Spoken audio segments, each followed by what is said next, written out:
By the way, আমরা শুরু করতে চাই, আপনি কোথা থেকে শুরু করবেন? আমি শুরু করতে চাই, আমি যখন ক্লাস 3-তে পড়ি তখন আমি তো অনেক দুষ্টমি, যে ছোট ছোট বাচ্চারা স্কুলে যেত তাদের ডেকে তাদের প্যান্ট খুলে দিতাম, নয়তো বা তাদের চুল কেটে দিতাম, এরকম ভাবে দুষ্টমি করতাম। ওরা আমাকে শুধু বকাঝকা করতো, আমি তো ওখান থেকে চলে আসতাম আম চুরি করা। এই যে আপনি যে কিছুক্ষণ আগে যেসব খোলাটালার ব্যাপার স্যাপার বললেন, এটা তো ছোট বাচ্চাদের ক্ষেত্রেই ব্যাপারটা ছিল, অন্য কারো ক্ষেত্রে তো না, অন্য কারো ক্ষেত্রে না। That's cool, okay, everything is under control. Okay fine, তারপর তারপর আমার দাদু বাসা ছিল, যে আমের অনেক বাগান ছিল, খেজুর গাছের বাগান ছিল, তো আম চুরি করতাম। আমার দাদু অনেক দুষ্ট ছিল, আম চুরি করতে দিত না। তো আমি আমার ছোট ছোট ভাইয়া ছিল, তো ওদের সাথে অনেক ভালো সম্পর্ক ছিল। তো আমার ভাইয়াদের বলতাম যে ভাইয়া, দাদু তো আমাকে আম চুরি করতে দেবে না, এমনি তো দেবে না, চুরি করতেও দেবে না, তো তুমি দাদুকে পটাবে আর আমি এদিক দিয়ে গাছে উঠবো। তো ভাইয়া তো তাদের পটানো শুরু করে দিত, আর আমি এদিক দিয়ে গাছে উঠতাম। গাছে উঠে আম ছিল অন্যদিকে ফেলতাম। আসলে আমি আম খেতে পছন্দ করতাম না, দুষ্টুমি করার জন্য, যে আমার ছোট ছোট ভাইদের জন্য এরকম করতাম। আবার শীতের দিন আসলে তো রস চুরি করা, এটা সবচেয়ে আমার ভালো লাগতো, রস চুরি করা। যেটা ফজরে আজান হতো, তো আজানের পর আমরা সবাই উঠে যেতাম, আমার সমবয়সী যারা ছিল সবাই। রস চুরি করতে কিভাবে হয় সেটা যদি কেউ শিখতে চায় তাহলে আমার কাছে আসতে হবে। তো আমি আমার বান্ধবীদের সবাইকে বলতাম, ওরা গাছে উঠতে পারতাম না, আমি গাছে উঠতে পারতাম। খেজুর গাছে উঠে রসগুলো পেরে আবার ওই রস হাড়িতে পানি ঢেলে চলে আসতাম। ওকে ওকে, সকালবেলাতে এই ঝগড়াঝাটি, যে আমার দাদু বলতো যে আমার কাছে রস কি নিল, তো আমি বলছি কেন, তুমি দেখে রাখতে পারো না কি রস নেই, আজকে যে আসবে গাছের নিচে, যারা আসবি সবাইকে মারবো, এরকম বলতাম। দাদু বলে আচ্ছা ঠিক আছে, তুই আজকে গাছের এখান থেকে সরবি না। আমি বলছি আচ্ছা, তুমি আমার সাথে থেকো। আমি নিজেই চুরি করতাম, নিজেই বলতাম। গ্রামে একটা প্রবাদ আছে যে বাঘের কাছে বকরি আদি। বকরি বকরি বোঝেন? হ্যাঁ, ছাগল। ছাগল। বাঘের কাছে যদি বকরি দেওয়া হয় এবং তাকে বলা হয় যে এটাকে যত্ন করে রেখো, তাহলে এই ছাগলের কি অবস্থাটা হবে বুঝতেই পারছেন। যাই হোক, ওকে, তারপর তো দাদু তো বলে আজ তো আর রস পড়বে না, তো কাল আবার ফজর আজানের সময় তোকে ডাকবো, তুই আসবি। তো আমি তো জানি যে দাদু ফজর আজানের সময় আমাকে ডাকবে, তার আগে আবার উঠতাম, যে আবার উঠে তো রস চুরি করতাম। তো রস চুরি করে আবার পানি ঢেলে চলে আসতাম। ফজর আজানের শুরু হতো, দাদু আমাকে ডেকে উঠাতো, আমাকে গাছে উঠায়। তো আমি গাছে উঠে দেখি, বলে দাদু এখানে তো রস নেই, সবগুলো তো পানি। বলে এত ফজরে আজানের সময় আসছি, এর আগে কি নিল, আজকে সবার বাসায় বিচার দেবো। তো আমি বলছি আচ্ছা, আমি তোমার সঙ্গে আছি, তুমি টেনশন করো না। বলে আচ্ছা ঠিক আছে। এরকম আমার ছেলেবেলা কাটে। যখন নাকি আমি ক্লাস 5-এ পড়ি, তখন আমার স্কুলে এমন কোনো খেলা নাই যে আমি পারি না। তো আমি যখন ক্লাস 5-এ পড়ি তখন আমার রোল ছিল 2। তো আমার একটা বান্ধবী ছিল অনেকটা ভালো, যে শোভা। আশা করি এই শোভা শুনবে এইসব ঘটনা, যে অনেক হাসবে আমি জানি। আমার স্কুলে খেলা, টিচার যতগুলো ছিল সবাই বলে প্রাইজ তো সবগুলো হিমাই নিয়ে যাবে। পর আমি দৌড় খেলায় ফার্স্ট হই, লং জাম্পে ফার্স্ট হই, যে বিস্কুট খেলা যেটা সবাই জানে, বিস্কুট খেলায় আমি ফার্স্ট হই। তো সেখান থেকে আমি ক্লাস 5-এ থেকে বৃত্তি পাই। যখন আমি ক্লাস 7-এ উঠি তখন আমাদের স্কুলে সেতু নামের একটা মেয়ে ভর্তি হয়। তো অনেক ভালো ছাত্রী ছিলাম বলে আমাকে বলে যে হিমা, আমি তোমার সাথে ফ্রেন্ডশিপ করবো। আমি বলছি আচ্ছা ঠিক আছে, আমার মতো লেখাপড়া শিখতে হবে, তারপর আমার সাথে ফ্রেন্ডশিপ করবে। তো আমি ক্লাস 8-এ উঠি, তখন ওর সাথে আমার ভালো রিলেশন চলে। ফেব্রুয়ারিতে এসএসসি পরীক্ষার জন্য স্কুলটা বন্ধ থাকে, মার্চে আবার 26শে মার্চের জন্য পিটি গুলো করে, এরকম ছিল। তখন ওইখানে আমি আবার দলের লিডার ছিলাম। প্রতিদিন স্কুলে যেতাম, আমার নাচ করতে হবে, নাটক করতে হবে, এজন্য স্কুলের যে কোনো ধরনের এক্সট্রা কারিকুলাম অ্যাক্টিভিটিস যেটাকে বলে, যে এই জাতীয় কাজে আপনি খুব ভালো ছিলেন, আমরা যেটা বুঝতে পারছি। স্কুলে দৌড়ঝাঁপ, লং জাম্প, হাই জাম্প, কিংবা যে বিস্কুট খেলা আপনি যেটা বলছেন, সেগুলোতে আপনি লিডার। গ্রামেও একই ধরনের দৌড়াদৌড়ি থেকে দুষ্টুমি করা থেকে শুরু করে সেই জায়গাগুলোতে আপনি একেবারে পাকাপোক্ত, এটা আমরা বুঝতে পারছি। কিন্তু পড়াশোনায় খুব বেশি একটা বোধহয় ভালো ছিলেন না। পড়াশোনায় কেমন ছিলেন? অনেক ভালো। দ্যাটস রিয়েলি কুল, যে একটা মেয়ে বড় হচ্ছে অবাধ একটা বিচরণ ক্ষেত্র যেটা বলতে পারি আমরা, কোন ধরনের বিধিনিষেধ নেই, চমৎকার একটা শৈশব। ফাইন, আপনি ক্লাস 8-এর কথা বলছিলেন, তারপর? তো 8-এ ওঠার পর আমার বড় বোনের বিয়ে হয়ে যায় অলরেডি। তো আমাকে দেখতে আসে 24 তারিখে। কয় ভাই বোন ছিলেন আপনারা? আমরা 3 ভাই বোন ছিলাম, আমার বড় বোন ছিল, তো ওর বিয়ে ঠিক হয়ে যায় আগে। একটু দাঁড়ান, আপনার কথা আমি একটু স্পষ্ট করে বুঝতে চাচ্ছি। একটা হচ্ছে আপনি ক্লাস 8-এ পড়ছেন তখন, রাইট? ওকে, আপনারা ভাই বোন যারা ছিলেন তার মধ্যে আপনার বোন একটা বড় ছিল আপনার, এবং আপনার ছোট একটা ভাই ছিল, তাই তো? আপনার বড় বোনের বিয়ে হয়ে গেছে ততদিনে? ঠিক হয়ে গেছে। আপনার বড় বোনের বিয়ে ঠিক হয়েছে, তখনও বিয়ে হয়নি? বড় বোনের সাথে আপনার বয়সের পার্থক্য কয় বছরের? 2 বছরে। 2 বছরে। তার মানে আপনার বড় বোনের বয়স, আপনার যদি তখন 14 বছর বা 13 বছর হয়ে থাকে, আপনার বড় বোনের বয়স হচ্ছে 15 থেকে 16 বছর, তাই তো? এই 15 থেকে 16 বছর বয়সে আপনার বড় বোনের বিয়ে ঠিক হয়ে গেছে, হ্যাঁ। পাশাপাশি আপনার বিয়েও ঠিক করছে। আসলে এটা আমি জানি না যে আমার বিয়ে ঠিক করছে বা এরকম কোনো কিছু। কি জানেন আপনি? ক্লাসে কি ঘটনাটা করছিল আমাকে একটু বলেন তো। যখন মানে 24 তারিখে যখন আমাকে দেখতে আসে, কোন পাগলামি মাসের শুরু করে। 24 তারিখ? মার্চ মাসের। মার্চ মাসের 24 তারিখ। ওকে। ছেলেটা মানে এরকম যে আমি জানি না, আমার আঙ্কেল মানে দেখানোর জন্য আসে, যে বলে দু বোনকে একসাথে বিয়ে দেবো আমার এসএসসি পরীক্ষার পর। তাদের স্বপ্ন ছিল এরকম। তো আমাকে দেখতে আসে, ছেলের বাসা থেকে পছন্দ করে। ছেলেটার নাম ছিল রানা। দাঁড়ান, আমাকে এক্স্যাক্টলি রিজনটা বলেন। আপনি কি দেখেছেন? আপনি তো জানেনও না আপনাকে দেখতে এসছে। আপনি কি দেখলেন, কি করলো আপনার সঙ্গে, এটা বলেন। মানে আমি যখন কি বাসায় আসি, তো আমার আঙ্কেল আমাকে শুধু বলে যে মাথায় মানে ওড়না দিয়ে রাখবে। তো আমি বলছি কেন আমি মাথায় ওড়না দিয়ে রাখবো, আমি তো কখনো ওড়না দিয়ে রাখি না, এখন আমি রাখবো কি জন্য? বলে না, বাসায় তো মেহমান আসছে, এখন একটু ভালো মতো চলাফেরা করো। তো আমি বলছি না, আমি এরকমই করবো। মানে আমার পাগলামি গুলো তো ছেলেটা আরো পছন্দ করে, যে এরকম পাগলামি করি। তো বলে এখন ছোট তো বড়। ছেলেটা মানে- আপনার সামনে ছিল? হ্যাঁ, ছেলেটা আমার সামনে ছিল। আসলে বয়সটা একটু বেশি, আমি বুঝতে পারিনি যে সে ছেলেটা হবে আর কি। ছেলেটা যেহেতু আপনার অপরিচিত, আপনি জিজ্ঞেস করেননি ছেলেটা কে? হ্যাঁ, আমি জিজ্ঞেস করছি, বলছে যে তোমার ভাইয়া হয়, এরকম ভাবে বলছে। এটা কে বলছে? আপনার আঙ্কেল? হ্যাঁ, আমার বাবা uncle। কই তখন? তখন আমার বাবাও ছিল, মানে রান্না বান্নার জন্য ব্যস্ত ছিল আমার আম্মুর সাথে। ওকে। একই সাথে আপনার বড় বোনকেও দেখতে এসেছিল সেই দিন? না, আমার বড় বোনের তো আগে বিয়ে ঠিক হয়ে যায় আর কি। ওকে, আগে ঠিক হয়ে গেছে, ফাইন। ঠিক আছে, তারপর আপনি কবে বুঝলেন যে আপনাকে বিয়ে দেওয়ার জন্য এটা দেখানো হচ্ছে? 25 তারিখে। ওকে, কিভাবে বুঝলেন? 25 তারিখে আমাকে বলছে যে আমাকে তার মানে ছেলেটার বাবা মা দেখতে আসবে, এরকম ভাবে বিয়ে ঠিক করে। আমার আম্মু বলছে যে এরকম ভাবে এখন বিয়ে ঠিক রাখবো, তো পরে যদি কোনো কিছু করি। আমি বলছি আমার উপর বিশ্বাস রাখতে পারো, আমি ওরকম কোনো কিছু করবো না। আর আমাকে জিদ ধরে না, যদি জিদ ধরেও তাহলে আমি অন্য কিছু করবো, এরকম ভাবে বলতাম। তো আমাকে মানে বিয়ে ঠিক হয়ে যায় 25 তারিখে। মাকে আংটি পরে যায়, পড়ালেখা বা কোনো কিছু তো আমার মন বসে না। 24 তারিখে আপনাকে দেখলো, 25 তারিখে বিয়ে ঠিক হয়ে গেল। হ্যাঁ। কবে বিয়ে হওয়ার কথা ঠিক হলো? এসএসসি পরীক্ষার পর তারা আমাকে নিয়ে যাবে। এসএসসি পরীক্ষার পরে নিয়ে যাবেন। আপনার কি বিয়ে পড়ানো হয়েছে তখন? মানে বিয়ে পড়ানো হয় না, জাস্ট আংটি পড়ানো। আংটি পড়ানো হয়েছে। তাহলে বিয়েটা কি এসএসসি পরীক্ষার পরে হবে না আগে হবে? হ্যাঁ, বিয়ে এসএসসি পরীক্ষার পর হবে। এসএসসি পরীক্ষার পরে হবে। ওকে, 2 বছর আগে আংটি পরেই গেল। হ্যাঁ। ওকে, ছেলেটা কি করতো? ছেলেটা আসলে তাদের দোকানপাট ছিল, যে সেগুলো দেখাশোনা করতো। ওকে ওকে, তারপর? তারপর তো আমার তো আর পড়ালেখা বা অন্যদিকে কোনো ভালো মন ছিল না। তো সেদিনের পর থেকে আমার খেলাধুলা আর হয় না। যে 25 তারিখে আমি স্কুলে নাটক করব, যে আমি নাচ করব, আমি কি করে যাব? তো আমি স্কুলে যাই। তো আমার এক ফ্রেন্ড আছে, সে মানে শুনে যে আমার এরকম ভাবে দেখতে আসছিল। তো সেখানে যাওয়ার পর আমাকে বলে যে কিরে হিমা, তোর নাকি বিয়ে, তোর হাজবেন্ড নাকি গাড়ি নিয়ে আসে, অনেক কোটিপতির ছেলের সাথে বিয়ে, মানে এরকম ভাবে অনেক খেপাতো। তো আমি বলছি না, তোর বোনের বিয়ে, এরকম ভাবে বলতাম যে তোর বোনের বিয়ে, আমার বিয়ে না। বলে আমার বোনটাই তো তুই, এরকম বলছে। বলার পর আমি স্কুলে মানে আমার ম্যাডাম ছিল, তাদেরকে আমি জানে যে এরকম ভাবে আমার বাসা থেকে আমাকে বিয়ে চাপ দেয়। বলে আচ্ছা ঠিক আছে, আমরা দেখবো। দেখার কথা বলে, তো আমার বাসায় আর ম্যাডাম আসে না। যে আমি বলছি আমি ভালো স্টুডেন্ট, এক খারাপ স্টুডেন্ট হতাম যে আমাকে এই কারণে আমায় বিয়ে দেবে। আমি তো খারাপ স্টুডেন্ট ছিলামও না যে আমাকে এরকম ভাবে বিয়ের জন্য চাপ দেবে। তো আমার অনেক মানে আমার স্বপ্নটা ছিল এরকম যে আমি পড়ালেখা করে ডাক্তার হব, যেটা আমার বাবার স্বপ্ন ছিল যে এরকম করব। তো আর আমার মার স্বপ্ন ছিল আমি মাস্টার হব, আমার কাকি মাস্টার, এই কারণে। তো সেদিনের পর আমি 26শে মার্চ মানে কোনো মতে স্কুলে যাই। যাওয়ার পর মনটা আসলে ভালো ছিল না, তবুও বান্ধবীদের সাথে মানে মিশামিশি এরকম অন্যরকম ইয়ে করি। তো আমি নাটকটা করি, নাটক আর নাচ করি। নাচ করার পর আমি বাসায় চলে আসি। বাসায় চলে আসার পর আমাকে মানে ছেলেটা আমার জন্য ফোন নিয়ে আসে, যে ওদের বাসায় থেকে যে আমাকে ফোন দিবে, আমি ফোন ইউজ করবো, যে ছেলেটার সাথে কথা বলবো। তো আমি বাসায় এসে দেখি যে ছেলেটা আমাদের বাসায় আসছে। তো আমি বলছি আপনি কেন আসছেন, আমার কি বয়স হয়েছে বিয়ে করার? আপনি এত বড় ছেলে, আপনার সাথে কেন আমার এরকম, আপনি জানেন আমি আপনার মেয়ের বয়সী, এরকম ভাবে বলতাম, মানে লজ্জা দিতাম। তারপর ছেলেটা বলে যে এখন তুমি ছোট, এই কারণে বুঝতে পারো না, যখন নাকি সময় হবে তখন তুমি বুঝতে পারবে। তো আমি বলছি দেখেন, আপনি আমার জীবন থেকে সরে যান, আপনি তোমার জীবনটাকে নষ্ট করতে আসছেন, আমার জীবনটা আর সাজানো গোছানো হবে না, এরকম ভাবে বলছি। বলে পরে না, আচ্ছা ঠিক আছে, তোমাকে আর ডিস্টার্ব করবো না, যে একবারে 2 বছর পরে আসবো। আসলে ছেলেটা মাঝে মাঝে আসতো গাড়ি নিয়ে, যে আমি স্কুলে যেতাম, আমার স্কুলের সামনে। গাড়ি মানে কি গাড়ি নিয়ে আসতো? বাইক? হ্যাঁ। ওকে। তো গাড়ি নিয়ে আমার স্কুলের সামনে দাঁড়িয়ে থাকতো, আমি স্কুল থেকে বের হতাম, আমার পায়ের নিচে টাকা রেখে চলে যেত, নয়তো বা কিছু কিনে আমার বান্ধবীদের কাছে পাঠিয়ে দিত। আসলে আমি ওইসব মানে ইয়ে করতাম না, ওর জিনিস আমি পছন্দই করতাম না। আর টাকা তো নেওয়া দূরের কথা, আমি টাকা নিয়ে আমার মানে বান্ধবী দিতাম, বলতাম আচ্ছা তোরা খা। মানে নভেম্বর মাস পর্যন্ত এরকমই চলে, যে আমার পড়ালেখা ভালো মতো হয় না। আমি কখনো 99 নিচে আমি অঙ্কে পাইনি, আমি ও 2য় সাময়িক পরীক্ষা ফেল করি অঙ্কে।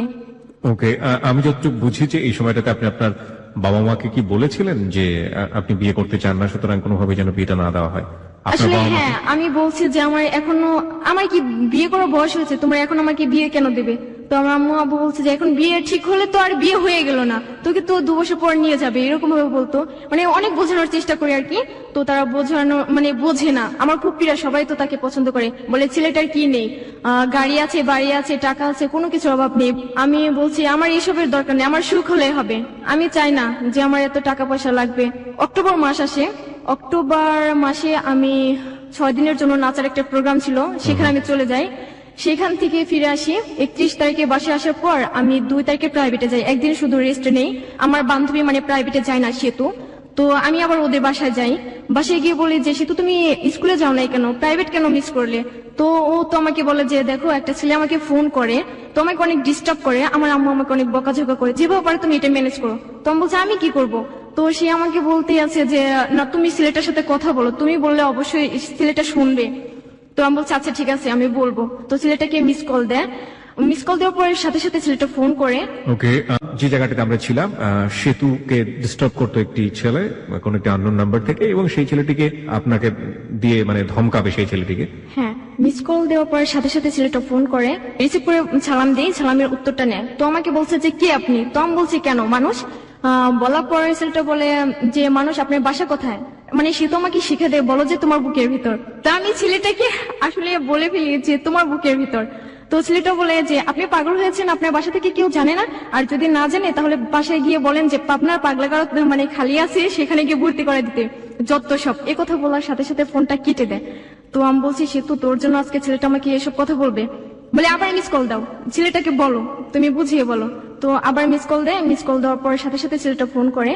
তো ফোন করার পর আমি বলছি সরি ভাইয়া, আসলে আপনি যে এই নাম্বারে ফোন করেন নেক্সট টাইম আর ফোন করবেন না, কারণ আপনি কি চান যে আপনার জন্য কেউ বকা শুনুক বা মার খাক? আর যদি আপনি ভদ্র করে মানে ছেলে হয়ে থাকেন তাহলে ফোন করবেন না। তো ছেলেটা আমাকে বলে তুমি অনেক সুন্দর করে কথা বলতে পারো, তোমার নামটা কি? তখন আমি বলি কানিজ ফাতেমা জাইমা।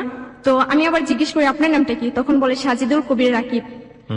তো আমি বলছি আচ্ছা ভাইয়া সরি যে আপনাকে এসব কথা বলছি ফার্স্ট, তো আপনি আর ফোন করবেন না। ছেলেটা বলে আচ্ছা আমি ফোন করব না, তোমার বান্ধবীকে ডিস্টার্ব করব না যদি তুমি আমার সাথে কথা বলো। ওকে, তো আমি বলছি আমি আপনার সাথে কেন কথা বলতে যাব? তো আমার বান্ধবী বলে আচ্ছা ঠিক আছে বল যে আমি বলবো। তো আমি বলছি আচ্ছা ঠিক আছে আমি বলবো। বলে আচ্ছা ঠিক আছে এখনই তুমি নাম্বারটা নিয়ে যাও। আমি সাথে সাথে ফোনটা কেটে দেই। তো আমি সেতুকে বলছি সেতু এখন আমি কি করব? আমি তো ফোন ইউজ করি না, বা আমার বাসা থেকে কখনো ফোন আমার ধরতে দেবে না, আর আমি এরকম কোনো কিছু আমি করতে চাই না। তো এরকম করার পর বলে না তুই নাম্বারটা নিয়ে যা। তখন আমি আমার খাতায় নাম্বারটা তুলি, ওর নাম লিখে রাখি পথহারা পথিকের সঙ্গী। বাসায় চলে আসার পর আমি শুধু ভাবতে থাকি কেন ছেলেটা আমার সাথে কথা বলতে চায়। যখন নাকি বিয়ে ঠিক হয় তখন ভাবতাম যে আমার লাইফে এরকম কোন ছেলে আমার লাইফে যদি আসতো যার হাত ধরে আমি চলে যেতে পারতাম, এখান থেকে আমার মুক্তি দিত, যে আমি মুক্তি পেতাম। ওকে, 3 তারিখ আমি প্রাইভেটে যাই। তো সে তো বলে ছেলেটার সাথে আর কথা বলছিস? আমি বলছি না, আমি ছেলেটার সাথে কথা বলবো কেন? 2 দিন পর আবার আমার বান্ধবীর মানে ফোনে ফোন করে, বলে কেন মেয়েটা আমাকে কেন ফোন করে না, জামাইকে বলো যে ফোন করতে। সে তোমাকে বলে দেখ তুই যদি ওকে ফোন না করিস তাহলে ছেলেটা আমাকে ডিস্টার্ব করবে। তখন আমি বলছি আচ্ছা ঠিক আছে। তখন আমি প্রাইভেট না পড়ে আমি বাসায় চলে আসি। না, এরপর আমি রাকিবকে ফোন করি, ফোন করে সালাম দিয়ে কথা বলি। আমি বলছি ভালো আছেন, এ কথা বলার সাথে সাথে তো ধরতে পারছে যে আমি। তো বলে হ্যাঁ ভালো আছি। আমাকে জিজ্ঞেস করে তোমার সাথে কি ফ্রেন্ডশিপ করতে পারি? আমি বলছি অবশ্যই পারেন। সে আমাকে দেখার জন্য পাগল যে তোমাকে আমি দেখবো। আমি বলছি এখন আমি দেখা টেকা করতে পারবো না, কারণ আমার সমস্যা, আমার সামনে পরীক্ষা, আমার পড়তে হবে। বলে না তুমি আমার সাথে দেখা করবা। এরকম করার পর আমি বলছি না আমি দেখা করতে পারবো না। এরকম মানে রাগারাগি করার পর আমি ফোনটা কেটে দিই। পরের দিন প্রাইভেটে যাই 4 তারিখে। প্রাইভেটে গিয়ে আমি সেতুকে বলি যে সেতু ছেলেটা আমাকে এরকম ভাবে বলে যে দেখা করতে চায়, আমার তো ছেলেদের সাথে দেখা করতেই ভয় করে। সেদিন মানে 4 তারিখে রাতে যে আমি আবার ঘুমানোর জন্য আমার চাচাতো বোনের কাছে যাই। তো ওকে আবার ফোন করি, ও আমাকে জিজ্ঞেস করে যে আমি তোমার কি হয়ে? আমি বলছি কেন জাস্ট ফ্রেন্ড। বলে না আর কিছু না। আমি বলছি না। বলে আর কিছুই না। আমি বলছি না। তো এরকম ভাবে বলছে, হাসাহাসি করি। তো হাসাহাসি করার পর ফোনটা কেটে দেয়। কেটে দিয়ে আমাকে একটা SMS করে যে আই লাভ ইউ জান। কয়দিনের মাথায় এটা হলো? কয়দিনের মাথায়? মানে 2 তারিখ থেকে কথা বলা শুরু হয়, 4 তারিখ রাতে। 4 তারিখ রাতে আপনাকে আই লাভ ইউ জান বলে দিয়েছে? হ্যাঁ, ওকে। SMS করে যে আই লাভ ইউ জান। আপনি ছেলেটা সম্পর্কে কিছু জানতেন? এই যে আসলে কথা- আমি এরকম মানে কোনো কিছু আমি জানি না, জাস্ট কোথায় থাকে, কি করে, কি পড়ছে, না এরকম কিছু জানি না। ওকে। তো আমি আবার কি করব, যে আমি আমার চাচাতো বোনকে বলছি যে এরকম এরকম ছেলেটা তো আমাকে এভাবে SMS করছে, এখন আমি কি করব? তোমার চাচাতো বোন বলে তুই আই লাভ ইউ টু লেখ। আমি বলছি আমি লিখতে পারবো না। তো আমার চাচাতো বোন লিখে দেয় যে আই লাভ ইউ টু। তো তো পাঠানোর পর ওর সাথে সাথে ফোন করে, SMS পড়ার পর ফোন করে বলে যে তুমি কি আমাকে সত্যিই লাভ করো? তো আমি কি বলবো, আমি ছেলেটাকে চিনি না, জানি না, আমি লাভ করব, দেখি নাই, জাস্ট ফ্রেন্ডশিপ, আবার লাভ রিলেশন, এটা কি করে হয়? এরকম বলার পর আমি বলছি কি হ্যাঁ আমি লাভ করি আপনাকে। বলে আচ্ছা ঠিক আছে, তুমি আমার সাথে কালকে দেখা করো। আমি বলছি সরি, আমি কালকে দেখা করতে পারবো না, 7 তারিখে ঈদের দিন আমি দেখা করব। ঈদের আগের দিন শপিং করি। ওকে আমি জিজ্ঞেস করি যে তুমি কি কালার ড্রেস পছন্দ করো? তো আমাকে বলে পেস্ট আর খয়েরি। তো আমি দুটাই জামা কিনি। জামা কিনেছেন আপনার নিজের জন্য? হ্যাঁ নিজের জন্য। ও আমায় জিজ্ঞেস করছে তুমি কখন আসবা? আমি বলছি সকালবেলা বের হবো। যে কোথায় যাব সেটা আমি নিজেও জানি না, কোথায় গিয়ে দেখা করব। আমি এরকম যে ঈদের আগের দিন সকালবেলা থেকে রাত 2টা পর্যন্ত আমি সবাইকে মেহেদি হাতে দিয়ে দিই, যে ছোট থেকে বড় পর্যন্ত। আমি অনেক মেহেদি দিতে ভালোবাসি, অনেক সুন্দর করে দিতে পারি।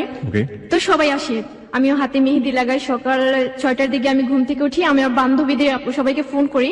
তো আমি আবার 3500 টাকা ম্যানেজ করে আমার বান্ধবীরা সবাই আমাদের বাসায় আসে। 9টা বা 9:30 এরকম হবে আর কি। তো ঈদের দিন আমি বের হই। আমি আবার কি যে রোদ সহ্য করতে পারি না, রোদ্রে গেলে আমি অজ্ঞান হয়ে পড়ে যাই। তো বাসে উঠবো, বাসে ওঠার সময় মাত্র ডান পা বাড়ার সাথে সাথে আমি অজ্ঞান হয়ে পড়ে যাই। তো আমাকে হসপিটালে নিয়ে যায়। নিয়ে যাওয়ার পর আমার বান্ধবীরা আমার আব্বুকে ফোন করে তোমাকে সেখানে নিয়ে ছেলে নিয়ে সব দেওয়ার পর রাত 8টার সময় আমার জ্ঞান ফিরে। 9টার পর থেকে এরকম অবস্থা, সারাদিন আমার এরকম কাটে। আর এদিক দিয়ে তো রাকিব আমার চাচাতো বোনকে ফোন করতে আছে যে আপু ও কি বের হয়েছে? তো আমার চাচাতো বোন ওকে জানিয়ে দেয়। চাচাতো বোনের সাথে রাকিবের কথা হলো কিভাবে? আমি কথা বলতাম যে আমি ওর কাছে থেকে কথা বলছি, তখন ও জানে। আপনি তখন ওর সঙ্গে কথা বলিয়ে দিয়েছিলেন? হ্যাঁ। Okay fine. তারপর রাকিব তো অনেক কান্নাকাটি করে যে আজকে দেখা করতে যাব, যে দেখা করতে পারলাম না। কয়দিনের মাথায় কান্নাকাটি করছে? 5 দিন। 2 তারিখ থেকে কথা মাত্র, যে 4 তারিখে অফার দেওয়া, আর 7 তারিখে তো Eid. That's really happen in life, প্রিয় শ্রোতা, বিকজ যারা কিশোরী ওদের মনটা, ওদের মানবিক গঠনটা, বয়ঃসন্ধিকাল, দ্যাটস রিয়েলি হ্যাপেন, এগুলো হয়। এবং ও তো বলেছে এটা যে 7 দিন, কখনো কখনো 7 মিনিটে এসব ঘটনা ঘটে যায়। এবং এটা যে আসলে জীবনে কত বড় একটা প্রভাব ফেলতে পারে সেটা আমরা কিছুটা হলেও গেস করতে পারছি, যে আমাদের যেহেতু হ্যালিউড 920 শুনে ধারণা আছে, সুতরাং এই গল্পের ট্র্যাক গুলো কোথায় গিয়ে থামতে পারে। Let's not imagine. আমার মনে হয় বাস্তবের কাছাকাছি থাকাটাই ভালো। আমি শুধু অবাক হচ্ছি এই কারণে যে 2 দিনের মাথায় আই লাভ ইউ, 7 দিনের মাথায় কান্নাকাটি শুরু হয়ে গেছে। ওকে, তারপর জ্ঞান ফেরার পর আমার আব্বু আমাকে বাসায় নিয়ে আসে। আমি বলছি আমি বাসায় ঘুমাবো না। বলে কোথায় ঘুমাবি তুই? তো আমি বলছি কেন, আমি আপুর কাছে যাই ঘুমাবো, পিঙ্কি আপুর কাছে যাই ঘুমাবো। বলে না, আজকে তুই অসুস্থ, তুই ওখানে গিয়ে ঘুমাবি। পিঙ্কির কাছে টার্গেট ছিল এই কারণে যে রাকিবের সাথে হ্যাঁ আমি কথা বলবো, এরকম ছিল। ওকে। তো আবু আচ্ছা ঠিক আছে, তোর মনে যা চায় তুই তাই কর। তো আমি ওর কাছে ঘুমানোর জন্য যাই। রাত 12টার সময় আমি রাকিবকে ফোন করি। বলছে যে জান তোমার কি হয়েছে? তো আমি বলছি এরকম প্রবলেম ছিল। বলে তোমার যদি কিছু হয়ে যায় আমি বাঁচবো না, তুমি আমাকে যা বলবো আমি তাই করবো, তুমি আমার সাথে চলে আসো, আমি তোমাকে বিয়ে করবো। সেদিন আমাকে এই কথাগুলো বলে। এদিকে আপনার মনের মধ্যে ছিল যে যেভাবেই হোক এই ছেলের হাত থেকে বাঁচতে হলে আমাকে অন্য কারো হাতে পালিয়ে গিয়ে তাকে বিয়ে করতে হবে। হ্যাঁ এরকম ইয়া ছিল। তো ওই দিন রাতে ওর আম্মু আমার সাথে কথা বলে, রাকিবের আম্মু আমার সাথে কথা বলে। আমি সালাম দিয়ে ফার্স্টে তাকে আমি মা বলি। রাকিবের আম্মু আপনার সাথে কথা বলে কেন? ওর আম্মু জানে যে আমার সাথে রিলেশন। রাকিবের জানিয়ে দিয়েছে? হ্যাঁ, বলছে যে এরকম একটা মেয়েকে ভালোবাসি, তোমাকে ছাড়া আমি কাউকে বিয়ে করবো না। এরকম 7 দিনের মধ্যে? হ্যাঁ জানিয়ে দেয়। তো দেওয়ার পর ওর আম্মু তো আমার সাথে কথা বলবে। ওকে। এখন ওর আম্মু আমাকে ফোন করে, ওর আম্মুর ফোন দিয়ে ফোন করার পর আমি সালাম দিয়ে কথা বলি। আমি বলছি মা ভালো আছেন?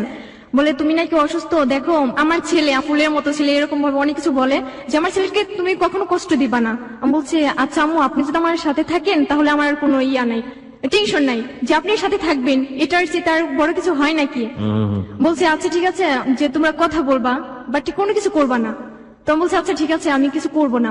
আমি রাকিবের সাথে কথা বলি, রাত 12টা থেকে ফজরের আজান পর্যন্ত আমি কথা বলি। আমার তো ঘুমই নেই, যে ওর সাথে রিলেশন হবার পর আমার ঘুমই নেই। আমার কেন যে এরকম লাগে যে কখনো ফোন করবে, কখনো ওর সাথে আমি কথা বলবো।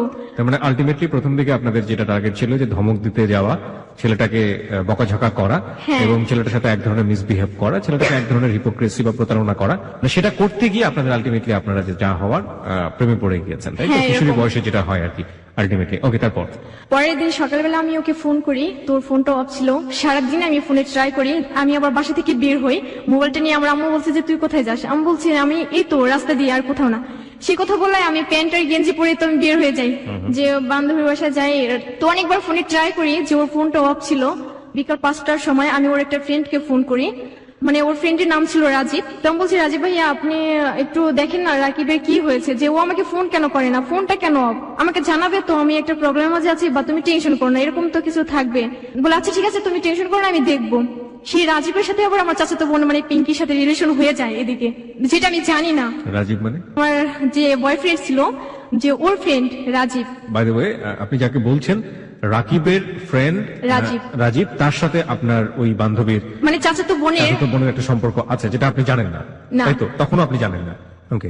তো আমি সন্ধ্যার পরে মানে সারা রাস্তায় এরকম ছিলাম যে আমি কারো বাসায়ও যাই না, যেরকম ফোনটা রিসিভ করেন, আমি কারো বাসায় যাবো কেন যাব, যে ওর কারণে আমি বাসা থেকে বের হয়ে আসলাম। তো বাসায় আসি, বাসায় আসার পর যে রাতে ফোন করি, আমি অনেক কান্নাকাটি করি যে কেন ফোনটা অফ রাখলে, আমার সাথে কেন কথা বললে না, তোমার প্রবলেম থাকলে আমাকে বলবা, যে আমার প্রবলেম আছে আমি তোমার সাথে কথা বলতে পারছি না, যে তুমি টেনশন করবা না। তো বলছে সরি জান আমার ভুল হয়ে গেছে, মানে কথায় কথায় ও জান ছাড়া কথাই বলতো না, অন্যরকম ছিল।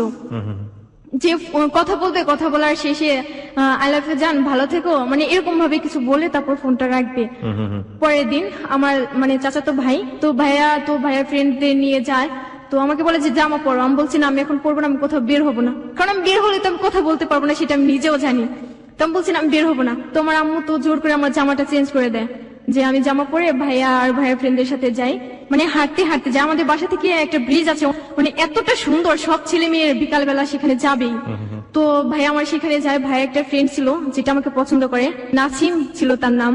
তো ভাইয়া বলছে তুমি ওর সাথে কথা বলো, ছেলেটার সাথে। আসলে আমার মনটা ছিল না ভালো, যে আমি রাকিবের সাথে কথা বলতে পারছি না, কার সাথে আমি কথা বলবো। আমি বলছি ভাই আমার ভালো লাগছে না। যে বলে তুমি কি কি খেতে পছন্দ করো বলো, মানে ছেলেটা আমাকে জিজ্ঞেস করে।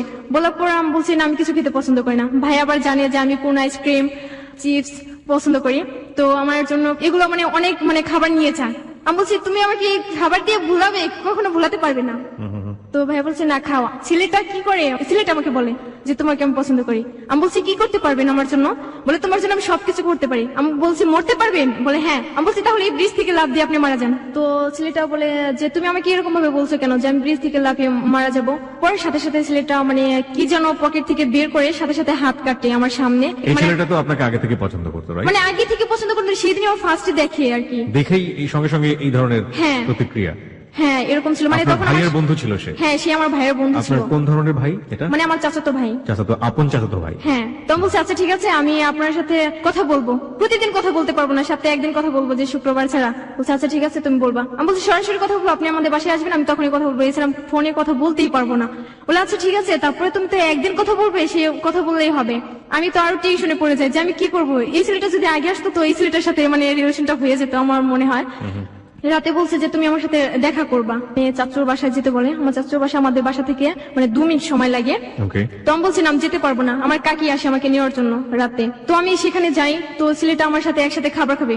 আমি বলছি আমার টেনশনে আমি বাঁচি না, আপনারা কি শুরু করছেন? বলছে তোমার কি টেনশন, এতটুকু বসে তুমি কি টেনশন করো? আমি বলছি না আমার কোন টেনশন, আমার পড়ালেখার টেনশন আছে। আসলে আমি তো রাকিবের টেনশনে এরকম কাউকে বোঝাতে পারি না। ছেলেটা সেখান থেকে মানে পরের দিন আমাকে একটা মানে ঘড়ির মতো একটা ব্রেসলেট সেটা আমাকে গিফট করে চলে যায়। এই ছেলেটাই? হ্যাঁ চলে যায়। আমি তো আবার সেই গিফটটা আমি কেন নেব, ওই ছেলেটা আমাকে গিফট করবে, আমি তো ছেলেটাকে লাভ করে না, কেন আর নেব। তো ভাইয়ের বাসায় আমি রেখে আসি ওই মানে ব্রেসলেটটা। পরের দিন মানে রাতে রাকিবের সাথে আমার কথা দেখা করবে, আমি সেদিনই বলে দিছি যে রাকিব আজকে আমি তোমাকে সবকিছু বলবো। বলে কি বলবা? তো আমি বলছি দেখো আমার এরকম ভাবে বিয়ে ঠিক হয়ে গেছে, যে আমাকে বাসা থেকে বিয়ে দেবে, বিয়ের জন্য অনেক চাপ। তো বলে আচ্ছা তুমি বাসা থেকে চলে আসো, আমি তোমাকে বিয়ে করবো। হ্যাঁ বলে। আমি বলছি না, যে এখন আমি বিয়ে করতে পারবো না। বলে দেখো তুমি যদি আমার কাছে না আসো আমি ট্রাকে নিচে চাপা পড়ে মারা যাব, আমি মারা যাব তুমি না আসলে। তখনও রাকিবের সাথে আপনার দেখা হয়নি? না তখন আমার দেখা হয়নি। তো আমি ওকে একটা কথা বোঝাতাম সবসময় যে আমি কিন্তু দেখতে অনেকটা কালো। বলে তুমি কালো হও, প্রতিবন্ধী হও, যেরকমই হও, তবু আমি তোমাকে লাভ করি। আমি বলছি তুমি তো আমাকে দেখো নি, কেন এত লাভ করো? বলে সে চেহারাটাকে বা অন্য কিছু তো আমি লাভ করি, আমি তোমার জাস্ট মনটাকে লাভ করি। তো বলছি আচ্ছা ঠিক আছে আমি যদি তোমার সাথে চলে যাই, হয়তো বা লাল শাড়িতে তোমার বউ হয়ে যাব আজীবনের জন্য তোমার ঘরে, নয়তো বা সাদা কাফনে আমি মানে ইয়া করবো, যে তোমার সাথে আমি চলে যাবো, তুমি আমাকে বিয়ে করবে না, আমি কোথায় যাবো? এরকম ভাবে আমি বলে দেই সে ঠিক আছে তুমি আমার সাথে চলে আসবা। তার কিছুদিন পর আমার স্কুল আবার খুলে। তো আমি স্কুলে মানে কখন আমি পিছনের বেঞ্চে আমি বসি না, যে সেদিন আমি পিছনে বেঞ্চে যে বসি, আমি কখনো স্কুলে যাই আমি এরকম ভাবে চলে আসি না। সেদিন আমি ম্যাডামকে বলি যে ম্যাডাম আমি বাসায় চলে যাবো, সবাই তো অবাক যে আমার বান্ধবীরা যে হঠাৎ করে হিমা তোর কি হয়েছে আমাকে বল। তো আমি বলছি না আমার এমনিতে কিছু হয় না, আমার মাথা ব্যথা জাস্ট এটুকুই। তো তাকে আমি বলে আমি চলে যাই। তো রাস্তা দিয়ে ভাবতে ভাবতে আমি যাই যে এই ছেলেটা আমি কি ওকে সত্যিই ভালোবাসি, ও কি আমাকে সত্যিই ভালোবাসে, ও কি আমাকে বিয়ে করবে, ওর সাথে কি আমি চলে যাবো, মানে এসব ভাবতে ভাবতে আমি বাসায় চলে যাই। কোন তো ক্লাসে পড়ছেন তখন আপনি? তখনও ক্লাস 8-এ? হ্যাঁ তখন আমি 8-এ। ওকে। মানে আমাদের বাসায় যাওয়ার একটা মোড় আছে, মানে ব্রিজের ওইদিকে মানে ট্রাক ছিল, অনেকগুলো গাড়ি ছিল। আমি আসলে ওইগুলো লক্ষ্য করি না যে আমার আশেপাশে কোনো গাড়ি আছে কিনা। তো মানে গাড়ি তো হর্ন দিতেই আছে, আমি তো কিছুই শুনতে পাই না, গাড়ির মাঝখানে পড়ে গেছি। বাম দিকে তাকাবো বাম দিকে গাড়ি, ডান দিকে তাকাবো ডান দিকে, মানে সব দিকে চারপাশে গাড়ি। এত বকাঝকা সব ড্রাইভাররা যে তুমি চোখে দেখো না কানে শুনো না, তুমি এরকম ভাবে রাস্তার মাঝখান দিয়ে হাঁটতেছো। আসলে আমি তখন ভাবতেছিলাম রাকিবকে নিয়ে। বুঝতে পেরেছি। বাসায় চলে যাওয়ার পর আমার আম্মু আমার বোন তো সবাই তো অবাক যে তুই এখন চলে আসলি, কোনটা মেয়ে স্কুল থেকে চলে আসলি। আমি বলছি আমার ভালো লাগছে না। তো আমি বলছে শুয়ে থাক। তো বলছে তুমি আমাকে 50টা টাকা দাও। বলছি কি করবি। আমি বলছি কই না আইসক্রিম খাবো। দোকানে গিয়ে কার্ড কিনে নিয়ে আসি। ফোন করার পর রাকিবকে বলি রাকিব আমি সত্যি তোমার সাথে চলে যাবো, আমার পড়ালেখা কোনো দিক দিয়ে মন বসে না। আসলে ওর সাথে রিলেশন হওয়ার পর আমি মানে কিছু কবিতা লিখি। তখন আপনার দেখা হয়নি ওর না সাথে? তখন আমার দেখা হয়নি। Okay. 19 তারিখে আমরা ডিসাইড করে যে যাবো কবে। তো ও বলছে যে তুমি 21 তারিখে চলে আসবা। চলে আসবে মানে কি একবারে বাড়ি? একেবারে মানে বিয়ে করবে সেদিনই আমাকে দেখা করার দিনে। তার আগ পর্যন্ত দুজন দুজনকে জানেন না, বোঝেন না, চোখের দেখাও দেখেন না? না চোখে দেখা আমরা দেখি না। যে ওর একটা ফ্রেন্ড মানে রাজীব, যেটা আমার চাচাতো বোনের সাথে রিলেশন, তো রাজীব আমাকে বলে যে তুমি এই কাজটা ভুলে করবা না, তুমি ওই ছেলেটার সাথে চলে আসবা না। আমি বলছি কেন, তাহলে কি আপনার সাথে চলে যাবো। এরকম ভাবে তার সাথে আমার ঝগড়াঝাটি হয়। তারপর আমি নভেম্বরের 21 তারিখে চলে যাই ওর সাথে। যে আমার ফার্স্টে দেখা হয় হেমাদপুর। আমি কি বলবো, আমি ওকে কিছুই বলতে পারি না, দেখি আমি অবাক। অনেক সুন্দর ছিল, যে জানি না আর কারো চোখে কেমন লাগে, কিন্তু আমার চোখে অনেক ভালো লাগে, যে আমি যাকে ভালোবাসি সে এরকম হবে। তো ও আমাকে বলছে তুমি রাস্তাটা পার হয়ে এসো। আমি তো রাস্তা পার হতে পারবো না, তুমি আমাকে রাস্তাটা পার করে নিয়ে যাও। রাস্তাটা পার করে নিয়ে আমাকে চেঞ্জিতে করে একেবারে মানে ফার্ম গেট নিয়ে আসি। নভেম্বরের 21 তারিখ থেকে আপনি বাড়ি থেকে পালালেন? হ্যাঁ সেদিন আমি 10,000 টাকা নিয়ে মাত্র বের হই। 10,000 টাকা বাড়ি থেকে চুরি করলেন? হ্যাঁ। চুরি করে আপনি এই ছেলেটার জন্য একেবারে পালিয়ে আসলেন, যে ছেলেটাকে আপনি জানেন না, শোনেন না ভালো করে, এবং এই ছেলেটার সাথে আপনার প্রথম দেখাতেই আপনি ওর জন্য বাড়ি থেকে পালিয়ে আসছেন। টার্গেট হচ্ছে আপনি তাকে বিয়ে করবেন, হ্যাঁ। তাই তো? হিমা, যেখানে আমরা ছিলাম, আপনি বলছিলেন যে 10,000 টাকা বাড়ি থেকে নিয়ে আপনি এই ছেলেটার জন্য পালিয়ে গেলেন, এবং আপনি ছেলেটাকে এর আগে দেখেন পর্যন্ত, হ্যাঁ। জানেন না ডিটেল কোনো কিছু। ওকে, তারপর? ফার্ম গেট আসার পর এত রোদে আমাকে দাঁড় করায় যে আমার মনে হয় যে আমি আবার অজ্ঞান হয়ে যাবো সেই দিনের মতো। তা বলছি কোথায় নিয়ে যাবো। বলে আমি যদি তোমাকে রাস্তায় রাখি তুমি রাস্তায় থাকতে পারবে না, মানে এরকম অনেক কিছুই বলে। আমি বলছি হ্যাঁ, যেহেতু ঘর ছেড়ে চলে আসতে পারছি তোমার হাত ধরে, তুমি আমাকে যেখানে নিয়ে রাখবে তুমি আমার সাথে থাকলে চলবে। আমাকে এখন একটু বলেন তো, সবার কিউরিওসিটি হচ্ছে সেজন্যই জিজ্ঞেস করছি, ছেলেটার বয়স কত ছিল? ও বলছে যে 21।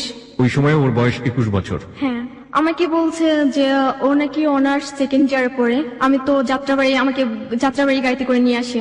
নামার পর মানে হঠাৎ করে কোথায় আমরা বাসা পাবো, আমরা বিয়ে করিনি, কেউ আমাকে বাসা দেবে না, এমন একটা বিল্ডিং এর ভিতর নিয়ে যায়। তো আমি তো অবাক, আমি বলছি তুমি আমাকে কোথায় নিয়ে আসলে। তো বলে দাঁড়াও দেখি এখানে যদি একটা ফ্ল্যাট পাই। আমি বলছি আজকে তুমি কোথায় ফ্ল্যাট পাবে, আজকে 21 তারিখ, এটা তো মাসের শেষ দিক, মানে 1 তারিখে তো বাসা পাওয়া যায়, তার আগে তো বাসা পাওয়াই যাবে না। বলার পর বলছে আচ্ছা ঠিক আছে তুমি এখানে দাঁড়াও আমি দেখি। কি বলবো ভাইয়া, ওখানে মেয়েরা নাকি অনেক খারাপ ইয়া করে। আমি বলছি তুমি আমাকে এখানে নিয়ে আসলে কেন, আমি আর একটা মুহূর্তে এখানে থাকতে পারবো না। তো আমি সেখান থেকে চলে আসি, ও আমার হাত ধরে টেনে ধরে যে তুমি কোথায় যাবে, আমি তোমাকে যেখানে নিয়ে যাবো তুমি সেখানে যাবে। তো ওইখান থেকে আমি নেমে আসি, ও আমার সাথে চলে আসে। চলে আসার পর রাস্তায় একটা লোকের সাথে কথা বলে, যেটা আমি দূর থেকে লক্ষ্য করি। তো ওই লোককে সবকিছু বলে যে আমরা এরকম এরকম বাসা থেকে চলে আসছি, ওর বিয়ে ঠিক হয়েছে বলে ও আমার সাথে চলে আসছে, ও বিয়েতে রাজি না। সে তো লোকটা তো আমাকে দেখে অবাক যে এতটুকু মেয়ে বিয়ে করবে, যে এটা তো সমাজে মানবে না বা আইনগত ভাবে হবে না। ও বলছে যে আচ্ছা পরে দেখা যাবে, আগে একটা ফ্ল্যাট নেওয়ার ব্যবস্থা করেন। তো সেই লোকটা আমাকে নিয়ে যায় যাত্রাবাড়ি টনি টাওয়ারের ওইদিকে, পানি পাম্প ছিল যেখানে, ওইখানে আমাকে নিয়ে যায়, একটা ফ্ল্যাট পায়। একটা বৃদ্ধ লোক ছিল, একটা মহিলা, তার হাজবেন্ডের সাথে ভালো রিলেশন ছিল না, তার একটা মেয়ে ছিল। এখন তারা তো বাসা ভাড়া দেবেন, আমাকে জিজ্ঞেস করে যে তোমাকে কি এই ছেলেটা জোর করে নিয়ে আসছে। আমি বলছি না আমি স্বেচ্ছা আসছি।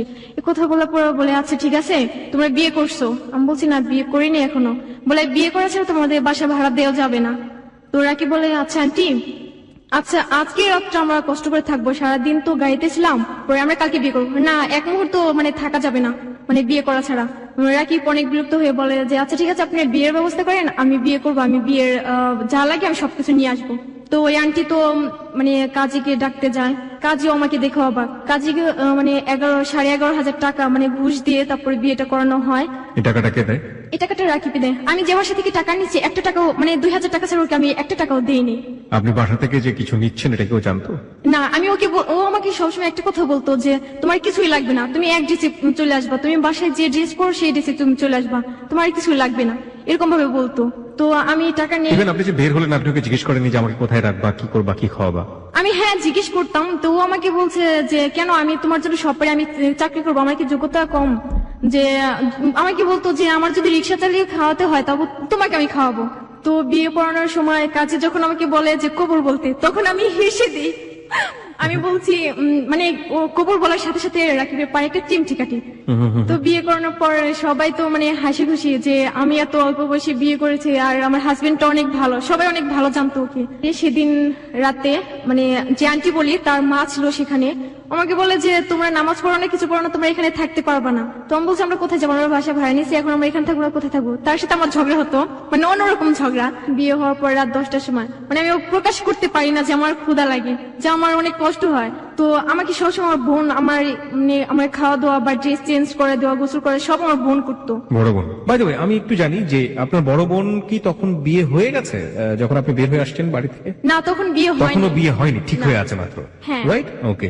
যেহেতু ছোট বোনটা পালিয়ে গেছে ক্লাস 8-এ পূর্ব অবস্থায়, সুতরাং সামাজিক ভাবে কিন্তু অনেক ধরনের হেয় প্রতিপন্ন হতে পারে এবং একই সাথে বিয়েটা ভেঙেও যেতে পারে। আমরা ঠিক জানি না যে ওর বড় বোনের ক্ষেত্রে এরকম ঘটনা ঘটেছিল কিনা। হয়েছিল কি? হ্যাঁ হয়েছিল, আমি অনুমান করছিলাম এবং দ্যাটস হ্যাপেন। ওকে, যাই হোক, তারপর কি হলো? 10টা বাজার পর ও খাবার নিয়ে আসতে যায়, তখন আমার মানে আমি ফোনটা ওপেন করি, আমার চাচাতো বোন থেকে আমার ফোনের নাম্বারটা আমার বাসা থেকে ম্যানেজ করে যে আমার বড় বোন আমাকে ফোন করে। আমি রিসিভ করি না, ফার্স্ট রিসিভ না করে মানে অনেকবার ফোন করার পর লাস্ট রাকিব আসার আগে তো আমি ফোনটা রিসিভ করি। আমাকে বলে যে তুই কোথায়? আমি বলছি যে আমি একটা ছেলেকে ভালোবাসি, সেই ছেলের হাত ধরে চলে আসছি। বলে যা হবার হয়ে গেছে, যে তুই বাসায় চলে আয়। আমি বলছি আমি তো বাসায় যাওয়ার জন্য ওর সাথে বের হয়ে আসিনি, আমি বাসায় কেন যাবো? বলে এখনো মানে এলাকায় কেউ জানে না যে তুই চলে গেছিস, সবাই জানে যে আন্টির বাসায় তুই, মানে বেশিরভাগই আমার আন্টির কাছেই ছিলাম আমি ছোটবেলা থেকে। তো আমার বোন তো বারবার বলে বাবা মার মান সম্মান নষ্ট হবে, তার আগে তুই বাসায় চলে আয়। আমি বলছি না, আমি যাবো না, আমি রাকিবকে ছেড়ে কোথায় যাবো, আর আমাকে আর ফোন করবে না, মানে এরকম আমার বোনকে উল্টা বকাঝকা করতাম। আমার বোন আমার বলে তোকে আমি ছোটবেলা থেকে এত বড় করছি, কখনো কষ্ট জিনিসটা কি আমি তোকে অনুভব করতে দেইনি, আর তুই আমাকে এত বড় কষ্ট দিতে পারলি। আমি বলছি সরি, আমার ভুল হয়ে গেছে, তুমি আমাকে ক্ষমা করে দিও, মানে এরকম ভাবে আমার বোনকে বলি। আমার আব্বু তো আমাকে এতটা ভালোবাসতো, এতটা, আমি জানি না যে আর বাবা মা কেমন হয়। আমার মানে আব্বু আম্মু ছিল অন্যরকম। আমার আব্বু তো আমাকে এক নজর না দেখতে পেলে মানে কি বলবো, আর পাগল হয়ে যেত। আমি স্কুলে থেকে আমি বাসায় যেতাম, আমার দেরি হলে আমার আম্মু তো পথের দিকে তাকিয়ে থাকবে কখন আমি আসবো, নয়তো বা আমার স্কুলের গেটের সামনে যাবে এরকম। সেদিন আমি মানে সারাদিন যাইনি, আব্বু আমাকে দেখে নেই। তো আমার আব্বু তখন অজ্ঞান হয়ে যায় যখন কি শুনে যে আমি এরকম ভাবে চলে আসছি। শোনার পর আমার বোন আমাকে বলে যে তুই কি চাস যে আব্বু মারা যাক, বা আমি তখন বলছি না, আমি চাই না যে আব্বু মারা যাক বা কষ্ট পাক। বলে তুই আর কি কষ্ট দিবি, তুই তো সমাজে মুখ রাখলি না। আমি বলছি তুই আর আমাকে আর ফোন করিস না, মানে বিরক্ত হয়ে এরকম মানে কথাগুলো বলছি। আমি ফোনটা কেটে দিয়ে ফোনটা বন্ধ করে রাখি। তার কিছুক্ষণ পর রাকিব চলে আসে, তখন আমি কান্না করি। পর আমার চোখে পানি দেখে বলে যে তুমি কান্না করছো? তো আমি বলছি না, আমি কান্না করবো কেন? বলে না তুমি কান্না করছো। আমি বলছি না, চোখে পোকা গেছে, এরকম ভাবে বোঝায়। বোঝানোর পর রাকিব দরজাটা লাগিয়ে দিয়ে তো আমাকে জড়িয়ে ধরে ও কান্না করে, মানে এত কান্না করে ও আমাকে বলে যে দেখো আমি আমার বাসা ছেড়ে চলে আসছি, তুমি আমার ছেড়ে কখনো চলে যাবে না, এরকম ভাবে বলতো। বলার পর আমি বলছি আচ্ছা তোমাকে ছেড়ে যদি আমি চলে যাই তাহলে কেন তোমার সাথে আমি চলে আসবো? আমি তো ইচ্ছে করলে অন্য কাউকে বিয়ে করতে পারতাম, যেহেতু আমার বিয়ে ঠিক হয়ে গেছে। এরকম ভাবে বলার পর বলছে আচ্ছা ঠিক আছে, আমার আম্মুকে আমি অনেকটা মিস করছি। এই কথা বলার সাথে সাথে উনি ওর ভাইয়া ফোন করে, ছোট ভাইয়া। তো ফোন করার পর বলছে ভাইয়া তুমি কোথায়? তো বলছে যে আজ থেকে আম্মুকে বলবি যে আমরা যে 4 ভাই বোন ছিলাম তার একটা সন্তান নেই, যে একটা সন্তান মারা গেছে, আম্মুকে বলে দিস। বলে ভাইয়া তুমি কোথায়? বলে আমি জামাইকে নিয়ে চলে আসছি। বলে জামাইকে নিয়ে চলে আসছো, ভালো কথা, তুমি বিয়ে করছো, ভালো কথা, আম্মুকে আমি বলবো যে তোমরা বাসায় চলে আসবা। বলে না আমি কখনো বাসায় যাব না। একথা বলে ফোনটা কেটে দিয়ে ফোনটা অফ করে রাখি। তারপর মানে খাবারের জন্য পাশের রুম থেকে প্লেট নিয়ে আসা, যে আমাকে বলে যে তুমি আমাকে খাইয়ে দেবে। তখন আমি না করতেও পারিনি, কিছু বলতে পারি না, যে আমাকে ছোটবেলা থেকে এত বড় করছে, আমি কখনো কাউকে করে নিজেই খাইনি, আর ওকে আমি খাইয়ে দেবো। কিছু না বলে ওর মুখে মানে 2 থেকে 3 বার দিই। তো ওগুলো রেখে দিয়ে আমি মানে ঘুমাতে যাই। আমি শুয়ে থাকি, মানে ও আমার থেকে অনেকটা দূরে শুয়ে থাকে। তখন আমি ভাবতে লাগি যে আমি কখনো কোনো ছেলেদের সাথে থাকিনি, আজকে অপরিচিত, অজানা, অচেনা, তাকে আজকে ফার্স্টে দেখি আবার বিয়ে করে তার সাথে আমি থাকবো, মানে এরকম অবাক করার মতো, মানে নিজের কাছে অন্যরকম একটা আপনি কখনো তাকে জিজ্ঞেস করেননি যে তুমি তো সরাসরি আমাকে তোমার বাড়িতে নিয়ে তুলতেই পারো? তার মা তো জানতোই যে আপনাকে সে ভালোবাসে, তাই না? হ্যাঁ। তো আপনারা ওর বাড়িতে গিয়ে ওঠেননি কেন? আসলে ও আমাকে বলছে যে ওর আব্বুর ফ্রেন্ডের মেয়ের সাথে নাকি ওর বিয়ে ঠিক, মানে এরকম ভাবে কিছু বলছে, এই কারণে মানে বাসায় যেতে পারে নাই। আর ওর আম্মু কখনো ভাবতে পারে না যে এরকম ভাবে আমি চলে যাব। ওকে, তো সেই জায়গা থেকে একটা সমস্যা ছিল। হ্যাঁ, ও ওর আপনাকে একটা বলেছিল সমস্যা যে ছিল। পরবর্তীতে বুঝিয়ে তারপরে বাড়িতে তুলবে, হ্যাঁ, এরকম হ্যাঁ। কি? ওকে, তো এরকম করার পর রাত প্রায় 2 থেকে 3টা বাজে, মানে হাসাহাসি করার পর মানে সকাল হয় কোথায় আমরা নিজেও জানি না, মানে দুপুর 3টার সময় আমি ঘুম থেকে উঠি, মানে ও ঘুম থেকে উঠে, আমরা ভাবছি তখন রাত 3টা বাজে। আমাকে বলছি দেখো তো কয়টা বাজে, তো বলছে যে 3টা বাজে, দুপুর 3টা বাজে। তো পাশের রুম থেকে আমাদের ডাকাডাকি শুরু করছে যে আপু আপনারা নতুন বিয়ে করছেন, আপনারা ঘুম থেকে উঠবেন না, এরকম ভাবে অনেক বিরক্ত করে। তো আমি দরজাটা খুলে দেই, খুলে দেওয়ার পর মানে রাকিব খাবারের জন্য যায় যে এত বেলা হয়ে গেছে না খেয়ে থাকবো নাকি, তো ও খাবার নিয়ে আসে। আমি তো ওকে দেখে লজ্জা পাই, মানে ওর সামনে যেতে আমার লজ্জা লাগে, ও তো শুধু হাসে। মানে আমি গোসল করতে আমার বোন আমার জামাগুলো চেঞ্জ করতো, এখন আমাকে কি করে দেবে? আমি ওকে বলছি যে আমার জামা চেঞ্জ করে দেবে কে, তো বলছে কি আমি দেবো। ও আমাকে জামা চেঞ্জ করে দেবে, ও আমাকে দেখবে, মানে এরকম কোনো কিছু অনুভব করতাম, মানে বড় বোনের যে স্নেহটা সেটা আপনি ওর কাছ থেকে পাওয়ার জন্য ইয়ে করতাম, বা কনফিউশনে ছিলেন যে আদৌ সে আমাকে এই স্নেহগুলো দিবে কিনা। হ্যাঁ। হ্যাঁ, তো আমি গোসল করে আসার পর অনেক কষ্ট করে আমি জামা পরতাম, যে এখানে মানে 2-1 মিনিটে মানুষের শেষ হয়, সেখানে আমার 5 থেকে 7 minute. Now you are facing the difficulties. আমি যেটা বলছিলাম যে মানে বাস্তব অভিজ্ঞতার দিকে মুখোমুখি হচ্ছেন একের পর এক, সেটাই। কারণ এই যে হাত তুলে সে কখনো খাবারটা খেত না, সে এখন তার হাজবেন্ডকে হাতে তুলে খাওয়াচ্ছে, এটা তার কাছে দায়িত্ব মনে হয়েছে, এটা কিন্তু তার মধ্যে কিন্তু সেই কোনো রোম্যান্টিসিজম খুঁজে পায়নি। এবং একই সাথে এই যে পরিধেয় বস্ত্র পরিধান করা বা যেটাই বলি না কেন, এই জিনিসগুলো তাকে বাড়ির অন্য কোনো মেম্বার করে দিত। যখন সে নিজে থেকে করছে তখন ধীরে ধীরে সে বাস্তবের কাছাকাছি যাচ্ছে, এবং এগুলো যে খুব বেশি সুখকর অভিজ্ঞতা না, it's one kind of bitter experience. আমার মনে হয় যে এই ফিলটা সে কিছুটা হলো পাওয়া শুরু করেছে। সেটাই হয়, আমরা একটা কথা সবসময় শুনে থাকি যে ভালোবাসা ততক্ষণ পর্যন্তই ভালোবাসা, যখন সেটা খুব বাস্তবের মুখোমুখি হয় তখন লাগে সেটা জানালা দিয়ে পালিয়ে যায়। দেখা যাক ওদের ক্ষেত্রে কি হয়েছে শেষ পর্যন্ত। হ্যাঁ, তারপর আমি ওকে সবকিছু বলছি যে দেখো আমার আব্বু আম্মু আমাকে এরকম ভাবে বড় করছে, সেই রকম ভাবে তোমার বড় ইয়া করতে হবে। ও বলছে আচ্ছা ঠিক আছে, তোমাকে আমি কখনো কোনো কিছুর কষ্ট আমি বুঝতে দেবো না, যে তোমার আব্বু আম্মু নেই বা তোমার বোন তোমার পাশে নেই, আমি কোনো কিছু বুঝতে দেবো না। এরকম ভাবে কিছুদিন কাটে। 25 তারিখে, যেটা নভেম্বরের, সেদিন মানে আমি বাসা থেকে 2টা ড্রেস নিয়ে যাই, যেটা পরাছিলাম আর একটা। তো ওকে আমি বলছি আমার নতুন জামা কিনে দিতে হবে, বলছে আচ্ছা ঠিক আছে কাল কিনে দেবো। সেদিন আমি ওর সাথে সকালবেলা থেকে ঝগড়া করি। সবসময় জানতাম বিয়ে মানে তো মানে নতুন জামা পরা বা ঘুরতে যাওয়া, এরকম কোনো কিছু মনে করতাম। তো সেদিন আমি মানে ও শুধু হাসতো, আমি ওর সাথে আরো ঝগড়া করতাম যে তুমি হাসো, আমার অনেক খারাপ লাগে তুমি হাসো, আমাকে নতুন জামা কিনে দিতে হবে। বলছে আচ্ছা ঠিক আছে নতুন জামা কিনে দেবো। মানে 25 তারিখে সকালবেলা 7টার দিকে আমরা বের হয়ে আসি। এত সকালবেলা তো কোনো দোকানপাট বা কোনো মার্কেটে খোলে না, জামা কাপড় না কিনে দিয়ে চিড়িয়াখানায় নিয়ে যায়। সেখানে গিয়ে তো কিছুক্ষণ থাকার সেখানে গিয়ে পর দেখা যাবে যে কি সুন্দর জামা কাপড় ছাড়া জীবজন্তু বসবাস করছে, ওরা থাকছে, তো আমরা কেন থাকতে পারবো না? ওকে, তারপর সেখান থেকে আমি বলছি তুমি আমাকে এখানে নিয়ে আসলে কেন? বলে দোকানপাটটা এখনো খুলে নেই, তোমাকে কি কিনে দেবো? তো আমি বলছি এখান থেকে চলে যাও। আমি ওর সাথে কথা বলি না যে আমাকে নতুন জামা কিনে দেওয়ার কথা বলে বাসা থেকে বের করে নিয়ে আসছে, এখন আমাকে নতুন জামা কেন কিনে দেবে না? তো বাসায় আসার পর ওর সাথে আমি আর কথা বলি না যে আমাকে নতুন জামা কিনে দেবে। আমার নিজের গায়ের মানে যে জামাটা ছিল সেই জামাটা আমি ছিঁড়ে ফেলি যে নতুন জামা পাওয়ার জন্য। তো ও বলেছে তুমি কি পাগল হয়ে গেছো, 2টা দিন ওয়েট করো যে তোমাকে কিনে দেবো। বলছে আজকে কিনে দেওয়ার কথা বলছে, তুমি আজকে কিনে দাও না, আবার কবে কিনে দেবে? তো ও আমার দিকে অনেক রাগান্তি ভাবে তাকাই থাকে। আমি তো আরো ভয় পাই, মানে ওকে দেখে ভয় পেতাম, আবার সাহসও ছিল অন্যরকম। যতটা আমাকে শাসন করবে ততটা যেন আদর করবে, মানে এরকম ভাবে ভাবতাম। ওকে, তো ওর একটা ফ্রেন্ড মানে যে রাজীব, সে আমাকে ফোন করে, আসলে ও বিশ্বাস করে না যে আমরা বিয়ে করব। তো আমি রাকিবের ফোন দিয়ে ওকে ফোন করি, আমি বলছি ভাইয়া এখন তো বিশ্বাস করবেন যে আমি ওকে বিয়ে করছি? বলছি ভালো করছে, একটা ইম্পর্টেন্ট বাদরকে তুমি বিয়ে করছো, মানে এরকম ভাবে বলতো। আপনি আসতেন আপনাকে বিয়ে করতো, মানে এরকম ভাবে অনেক ফান করি। করার পর যে বাড়িওয়ালাটা বলছে যে আমাদের বাসা ছেড়ে দিতে হবে 25 তারিখে। আমি বলছি কেন ছেড়ে দিতে হবে? তো রাকিবের সাথে কথা হয় যে নতুন একটা বাসা পাওয়া যায়, মানে মসজিদ ছিল যে বাজারের সাথে, সেখানে নতুন বাসা পাওয়া যায়। রাকিব সেই বাসাটাকে দেখে আসে। আসলে আমি বাসাটাকে তো আমি দেখি নাই যে কেমন বাসা, যে যেহেতু ও দেখবে আমাকে রাখবে, ভালো একটা বাসা থাকবে। ততদিনে আপনাদের বাড়ি থেকে বের হওয়ার কদিন পরের ঘটনা এটা? মানে 21 তারিখে বাসা থেকে চলে যায় 25 তারিখে। ওকে, তার মানে 4 দিন পরে এই ঘটনাটা। হ্যাঁ। ওকে, রাকিব দেখে এসে বলে যে বাসাটা তো ভালোই, সেখানে আমরা যাবো, আজকেই যাবো।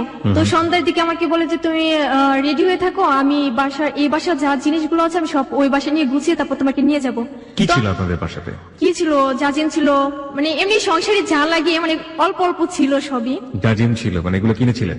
মানে ও কিনে সব, মানে বিয়ের দিনই কেনা হয়। ওকে। তো সেগুলো ও নিয়ে যায়, নিয়ে যাওয়ার পর আমাকে সন্ধ্যার পরে ফোন করে বলে যে তুমি বসে থাকো, আমি এখনই আসবো। আমি তো মানে যে বাড়ি আন্টিকে সালাম করি, বলে তোমরা দুজন সুখী হও, এ কথা বলে যে তুমি অনেক ভালো মেয়ে, অনেক ভদ্র মেয়ে, আর তোমার হাজবেন্ড অনেক ভালো, তুমি ওকে কখনো কষ্ট দিও না। ওকে। নিয়ে যাওয়ার পর দেখি রুমটা এরকম রুম, আসলে আমি প্রকাশ করতে পারিনি যে রুমটা এত খারাপ হবে। তো যেহেতু ভালোবাসি তাকে, সে যদি আমাকে আগেও বলছে যে গাছের নিচে রাখলে থাকবো, তো আমি বলছি এটা তো বাসা, এখানে আমি থাকতেই পারবো, কষ্ট হলে আমি থাকতে পারবো। আসলে সেখানে পানির কষ্ট ছিল, গ্যাসের কষ্ট ছিল, চার ফ্ল্যাটের লোক আমরা একটা টয়লেট ইউজ করতাম। তো সেখানে তো লাইন ধরে দাঁড়িয়ে থাকতে হতো, মানে গার্মেন্টসের মেয়েরা তারা সবাই কাজ করতো। আমার এতটা খারাপ লাগছে যে ওই এরকম বাসা চয়েস করতে পারলো, মানে বাসাটা ছিল কি এরকম যে ভাঙা ভাঙা, তাদেরই ফ্যান ছিল, খাট ছিল, আমরা তো খাট কিনে নেই, আমরা তো সেদিন আর রান্না বান্না হয় না, যে আমি তো রান্নাই করতে পারি না, রান্না করবো কি, মানে রাকিব সব রান্না করতে পারে। সেখান থেকে পরের দিন তো মানে চাউল এসব কিনে নিয়ে আসে, কিনে নিয়ে আসার পর আমি বলছি ও আমাকে রান্নাঘরে মানে ঢুকতেই দেবে না, যে তুমি কালো হয়ে যাবে। আমি বলছি আমি তো কালো, আর কি কালো হবো, মানে তুমি থাকতে থাকতে এখানে ফর্সা হয়ে যাবে, এরকম ভাবে বলতো। যে ও রান্না করতো, ভাত রান্না করতো, আমি ভাত রান্না করলে ভাতের মার গাড়তে পারতাম না, তরকারি রান্না করলে হয়তো বা হলুদের গুঁড়া বেশি হতো বা লবণ বেশি হতো, এরকম হয়ে যেত। আস্তে আস্তে ও আমাকে সবকিছু শিখাই দেয়। 15 থেকে 16 দিন পর আমি রান্না করা শিখি ওর কাছ থেকে। তো ডিম তো অনেক ভালোই ভাজতে পারি, যে ওর ডিম ভাজা তো অনেক পছন্দ করে, বলে প্রত্যেকটা দিন তুমি ডিম ভাজবে। আর আমি তো মাছ মাংস এসব আমি কোনো কিছু পছন্দ করি না, শুধু ডিম। আমি বাসায় থাকতে ডিম। 7-8 দিন পর তো আমার বাসা থেকে আবার ফোন করে যে এখনো বাসায় কেউ জানি না, তুই চলে আয়। আমি বলছি তোমরা কি সব কথা বলার জন্য আমাকে ফোন করছো, এখন তো আমি ভালোই আনন্দেই আছি। পরে যে এই সময়টা থেকে বাবার সঙ্গে কোনো কথা হয়নি বা মার সঙ্গে কোনো কথা হয়নি? না, আমি কারোর সাথে কথা বলিনি, মানে শুধুমাত্র বোনের সাথে কথা বলছো? হ্যাঁ, বোনের সাথে কথা বলা হয়। যে আমার একটা চাচু ছিল, সে বিয়ে করে নাই, সে আমাকে অনেকটা ভালোবাসতো, আমাকে বলো যে তোমাকে যদি বিয়ে দেই মানে আমি উকিল বাবা হবো তোমার, তাকে আমি আগে থেকে আব্বু বলে ডাকতাম। ওকে, তার সঙ্গে কথা বলতেন? হ্যাঁ, মানে সে আমাকে একদিন ফোন করে বলে যে তুই যে 10,000 টাকা নিয়ে গেছিস সেই টাকাগুলো দিয়ে যা, আর যে মান সম্মান গুলো ডুবে গেছে সেই মান সম্মান ফিরিয়ে দিয়ে যা, মানে এরকম ভাবে বলতো। আমি বলছি নেক্সট টাইম তুমি আমাকে ফোন করবে, আপনাকে আমি চিনি না, মানে এরকম ভাবে তুমিও বলতাম, আপনিও বলতাম, আমার চাচার সাথে এরকম। তো এরকম করার পর মানে 8 থেকে 9 দিন যাওয়ার পর তো অনেক ভালো কাটে। এরকম সময় আমি কখনো মানে কল্পনা করতে পারিনি যে এরকম সময় আসবে, কেউ আমাকে এতটা ভালোবাসবে। বাসা থেকে বের হলে বা বাসা মানে আসলে এরকম ছিল যে কিছু করবে। যদিও আমরা বুঝতে পারছি যে কোন দিকে যাচ্ছে, কিন্তু তারপরে ওই সময়টা চমৎকার একটা সময় ছিল, সেটা আপনার কথার মধ্য দিয়ে সবকিছু দিয়ে ফুটে উঠছে। কিন্তু একটা কথা আছে যে অকাল পরিপক্কতা, মানে যখন যে সময় যেটা দরকার সেটা যদি সেই সময় না গিয়ে একটা বিপরীত সময়ে যায়, কিংবা তার আগে চলে যায়, পিছিয়ে চলে যায়, কিন্তু সেই জিনিসটা না শেষ পর্যন্ত ঠিক মতো কোনো ভালো রেজাল্ট বয়ে নিয়ে আসে না। এটার পরিণতি যে ভালো হবে না সেটা আমরা ধরে নিতেই পারি, কিন্তু কথা হচ্ছে যে কি পরিণতি হয়েছিল, যে কারণে আজকে 8920-তে হিমা এসছে। চলুন তারপর। মানে কিছুদিন আমাদের লক্ষ্য করে যে ফ্ল্যাটে আমরা ছিলাম, পাশের মানে ফ্ল্যাটের লোক যারা আমাদের সাথে ছিল ভাড়া থাকে, তো তারা আমাকে বলে যে তোমাকে অনেকদিন যাবত লক্ষ্য করছি যে তোমার হাতে চুড়ি বা নাকে ফুল কেন তোমার হাজবেন্ড তোমাকে দেয়নি। তো আমি বলছি শহরে মেয়েরা এসব পরে না, আসলে তখন আমার নাক ফুটানো ছিল না ওরকম ভাবে। বলে তুমি কি চাও তোমার হাজবেন্ডের অমঙ্গল হোক? আমি বলছি কেন চাবো? বলে আচ্ছা ঠিক আছে, যদি না চাও তাহলে তুমি তোমার হাজবেন্ডকে বলো যে আজকে যেন তোমাকে নাক ফুল আর হাতে চুড়ি এনে দেয়। তো আমার তো জিদ যে আজকে তারা আমাকে এই কথা বলছে, আমাকে দিতেই হবে। বাসায় আসার পর আমি তো মানে গুমরা মুখ করে বসে থাকি। তো আমি বলছি যে তুমি আমাকে হাতে চুড়ি আর নাক ফুল না এনে দেওয়া পর্যন্ত আমি তোমার সাথে কথা বলবো না। পরে সেদিন রাতে আমাকে মানে নাক ফুল দেয়, হাতে চুড়ি দেয়, মানে দেওয়ার পরে আমি শুধু ওকে বলছি যে আমার নাক ব্যথা, তুমি আজকে আমাকে ধরবে না। বলে আজকে ঠিক তোমাকে বউর মতো মনে হয়, যে তুমি সত্যি আমার বউ। এরকম ভাবলে মানে কাটে। তো ওর আম্মু ফোন করে বলে যে এতদিন বাসার বাইরে থাকতে হবে না, তুই বাসায় চলে আয়, ওকে নিয়ে আয়। আমি বলছি না, আমি যাবো না, আমার লজ্জা করে। আমি আমার আম্মুর সাথে কথা বলি সেদিন রাতে, মানে 20 দিনের রাতে। তো আমার আম্মু তো মানে আমার সাথে কথা বলার জন্য পাগল হয়ে যায়, যে আমার সাথে কথা বলবেই সেদিন। তো আমার বোন বলে যে দেখ তুই একটা কথা বল, আম্মুর সাথে একটা কথা বল। তো আমি সেদিন আম্মুর সাথে কথা বলি, তুমি আমাকে দেখতে আসবা। আমার আম্মু বলছে তোকে একদিন না দেখে থাকতে পারি না, তুই এতদিন কি করে থাকিস? তো আমি বলছি তুমি আমাকে দেখতে আসো। এখন আমার আম্মু বলছে তোর শ্বশুর বাড়ি থেকে কি সবাই আসছিল, তোকে দেখছে? তো রাকিব আমাকে শিখাই দেয় যে হ্যাঁ বলো যে দেখতে আসছিল। তো আসলে ওর ইয়াটা আমি বুঝি নেই। তো আমি আমার আম্মুকে বলছি হ্যাঁ দেখতে আসছিল, সবাই আমাকে দেখে আমি আমার শ্বশুর বাড়িও যাই। তারপরের দিন আমার আম্মু আর আমার চাচু, আমার আব্বু জানে না যে আমার আম্মু আসবে আমাকে দেখার জন্য। তো আমার ছোট চাচু মানে আমার যে মানে উকিল আব্বু বলতাম, সে আব্বুটা আর আমার আম্মু আসে। আসার পর দেখি অনেক মানে পিঠা এসব নিয়ে আসে। নিয়ে আসার পর রাকিব তাদের নিয়ে মানে বাসায় নিয়ে আসি। সেদিন আমি ঘুমেছিলাম, ফোন করে বলছে যে হিমা তুমি উঠো, যে তোমার আম্মু আসছে। আমাকে আবার এরকম একটা বাধা দেয় যে ও যখন নাকি বাসা থেকে বের হবে আমি যেন সিঁড়ির নিচে না যাই, যে যদি যাই আর ওর বুকের উপর দিয়ে হেঁটে যেন যাই, এরকম ভাবে আমাকে বাধা দিত। তো দরজার সামনে আমার আম্মু এসে আমার জড়িয়ে ধরে অনেক কান্নাকাটি করে। তো আমি অনেক কান্নাকাটি করে আম্মুকে মানে রুমের ভেতরে নিয়ে আসি। তো আমার আম্মু চলে যায়। চলে যাওয়ার আগে রাকিবকে 2000 টাকা দেয়। 2000 টাকা দিয়ে চলে যায়। চলে যাওয়ার কিছুদিন পর রাকিব আমাকে বলে যে আজকালকার ফকিনের করে মেয়ে বিয়ে করলে পরে 2000 টাকা কেউ দেয় না, 6-7 হাজার টাকার নিচে। মানে এরকম ফার্স্টে এই কথাটা বলে। আমার এতটা খারাপ লাগে। আমি বলছি তুমি আমাকে এই কথাটা বলতে পারলে। আচ্ছা তোমার আম্মু আমাকে কি দিচ্ছে, মানে এইসব নিয়ে একটু ঝগড়াঝাটি হয়। সেদিন ওর সাথে আমি কথা বলি না। পরের দিন সকালবেলা ও চলে যায়। 2 দিন পরে বাসায় বাড়িতে তো আপনি গেলেন, রাইট? হ্যাঁ। বাড়িতে যাওয়ার পরে আপনার প্রতিবেশীদের রিয়াকশন কেমন ছিল? মানে তারা আমাকে কিছু বলেনি। আপনার হাজবেন্ডের সাথে করে নিয়ে গেছেন, হ্যাঁ, কিন্তু আপনার আব্বা কোনো কিছু বলেনি তাকে? আসলে আমি আমার আম্মুর সাথে যাইনি তখন। তাহলে তার কিছুদিন পরে আমরা যাই। আমি আম্মুকে সেদিন বলে দিই যে আব্বুকে যেন ম্যানেজ করে।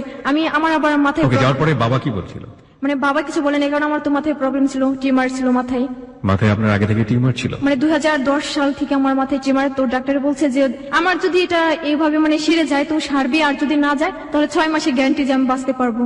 ওকে, তারপরে কি সেটা গিয়েছিল ওটা? হ্যাঁ, সেটা চলে যায়। আবার মানে 9 থেকে 8 মাসের মতো আবার শুরু হয় সেটাই। আবার ফিরে আসাটা মানে আপনি যখন বিয়ে করার পরে, মানে বিয়ে করার পরে কিছুদিন যাবত রিসেন্টলি এটা ফিরে এসেছে। আপনার হাজবেন্ড এটা জানতো যে আপনার মাথায় টিউমার বা হ্যাঁ, ওকে আমি বলছি, সব বলার পরেও সে আপনাকে বিয়ে করেছে? হ্যাঁ। তো আমার আম্মু আমার আব্বুকে ম্যানেজ করে আমি 26 তারিখে যাব।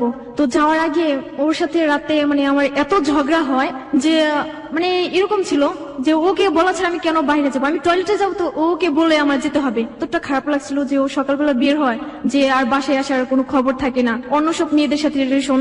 তো সেটা আমি জানতাম না, পরে জানতে পারি। যাওয়ার পর আমি ওকে ফোন করে ফোনটা অফ করে রাখি।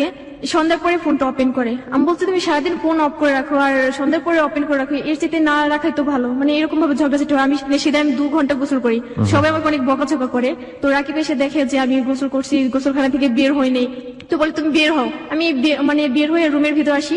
তো দেখি একটা মেয়ের সাথে কথা বলছে আমার রুমের ভিতর, যে পাশের বাসার যে মেয়ে ছিল সেই মেয়ের সাথে, পপি নামের একটা মেয়ে। তো তার সাথে মেয়েটা আপনার রুমে চলে এসেছে? হ্যাঁ, ওকে। সেই মেয়েটা চলে আসছে। আসার পর আমার মানে কি বলবো, রাকিবের মানে গায়ে হাত দিয়ে কথা বলে আর তুমি করে কথা বলে। আমার তো আরো বিরক্ত করা লাগে যে আমার হাজবেন্ডের সাথে ও তুমি করে কথা বলবে কেন। আমি তো জেদ, আমি সবসময় নাক ফুলিয়ে রাখি যখন আমার জেদ হয়। মেয়েটা আমাকে বলতেছে তুমি যখন ফার্স্টে আসছো তখন তুমি অনেক কালো ছিলে, এখন অনেক সুন্দর হয়ে গেছো, হ্যান ত্যান, মানে এই ধরনের অনেক কথাই বলে।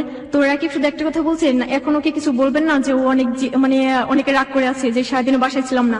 তো মেয়েটার সাথে সাথে বলে উঠলো যে রাকিব তুমি কি কালকে ফ্রি আছো? যদি ফ্রি থাকো তাহলে তোমাকে নিয়ে একটু শপিং এ যাবো। আমার তো আরো খারাপ লাগে যে আমার হাজবেন্ডকে নিয়ে ও কেন শপিং এ যাবে। তো আমি ওর দিকে তাকাই, ও আমার দিকে তাকিয়ে থাকে, বলে হ্যাঁ আছে। আমি বলছি হ্যাঁ আপু আছে, তো আমি কালকে পাঠিয়ে দেবো, এরকম ভাবে বলছি।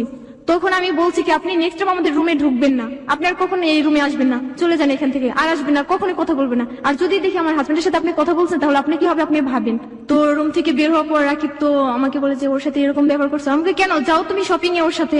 এমনিতে আমি সারাদিন বুঝতে পেরেছি একটা ঝগড়াঝাড়ি শুরু হয়ে গেছে আপনাদের মধ্যে। তারপর সারাদিন তো বাইরে ছিল, 10টার পর আবার বের হবে, বলে যে আমি র্যাকেট খেলতে যাবো। তো আমি বলছি না এখন যেতে পারবে না, বলে তোমাকে ছোট বাচ্চাদের এনে দেয় তুমি খেলো তাদের সাথে। তো আমি তো ছোট বাচ্চা পেলে অনেক খুশি। 10টার পর বাসায় আসে। বাসায় আসার পর এখন আমি ভাত খেতে বলি, ভাত খাবে না, শুয়ে পড়ে। আমি আবার আমার ওন্না ভিজে ওর পায়ে ময়লা ছিল, সেই ময়লাগুলো আমি পরিষ্কার করে দিই।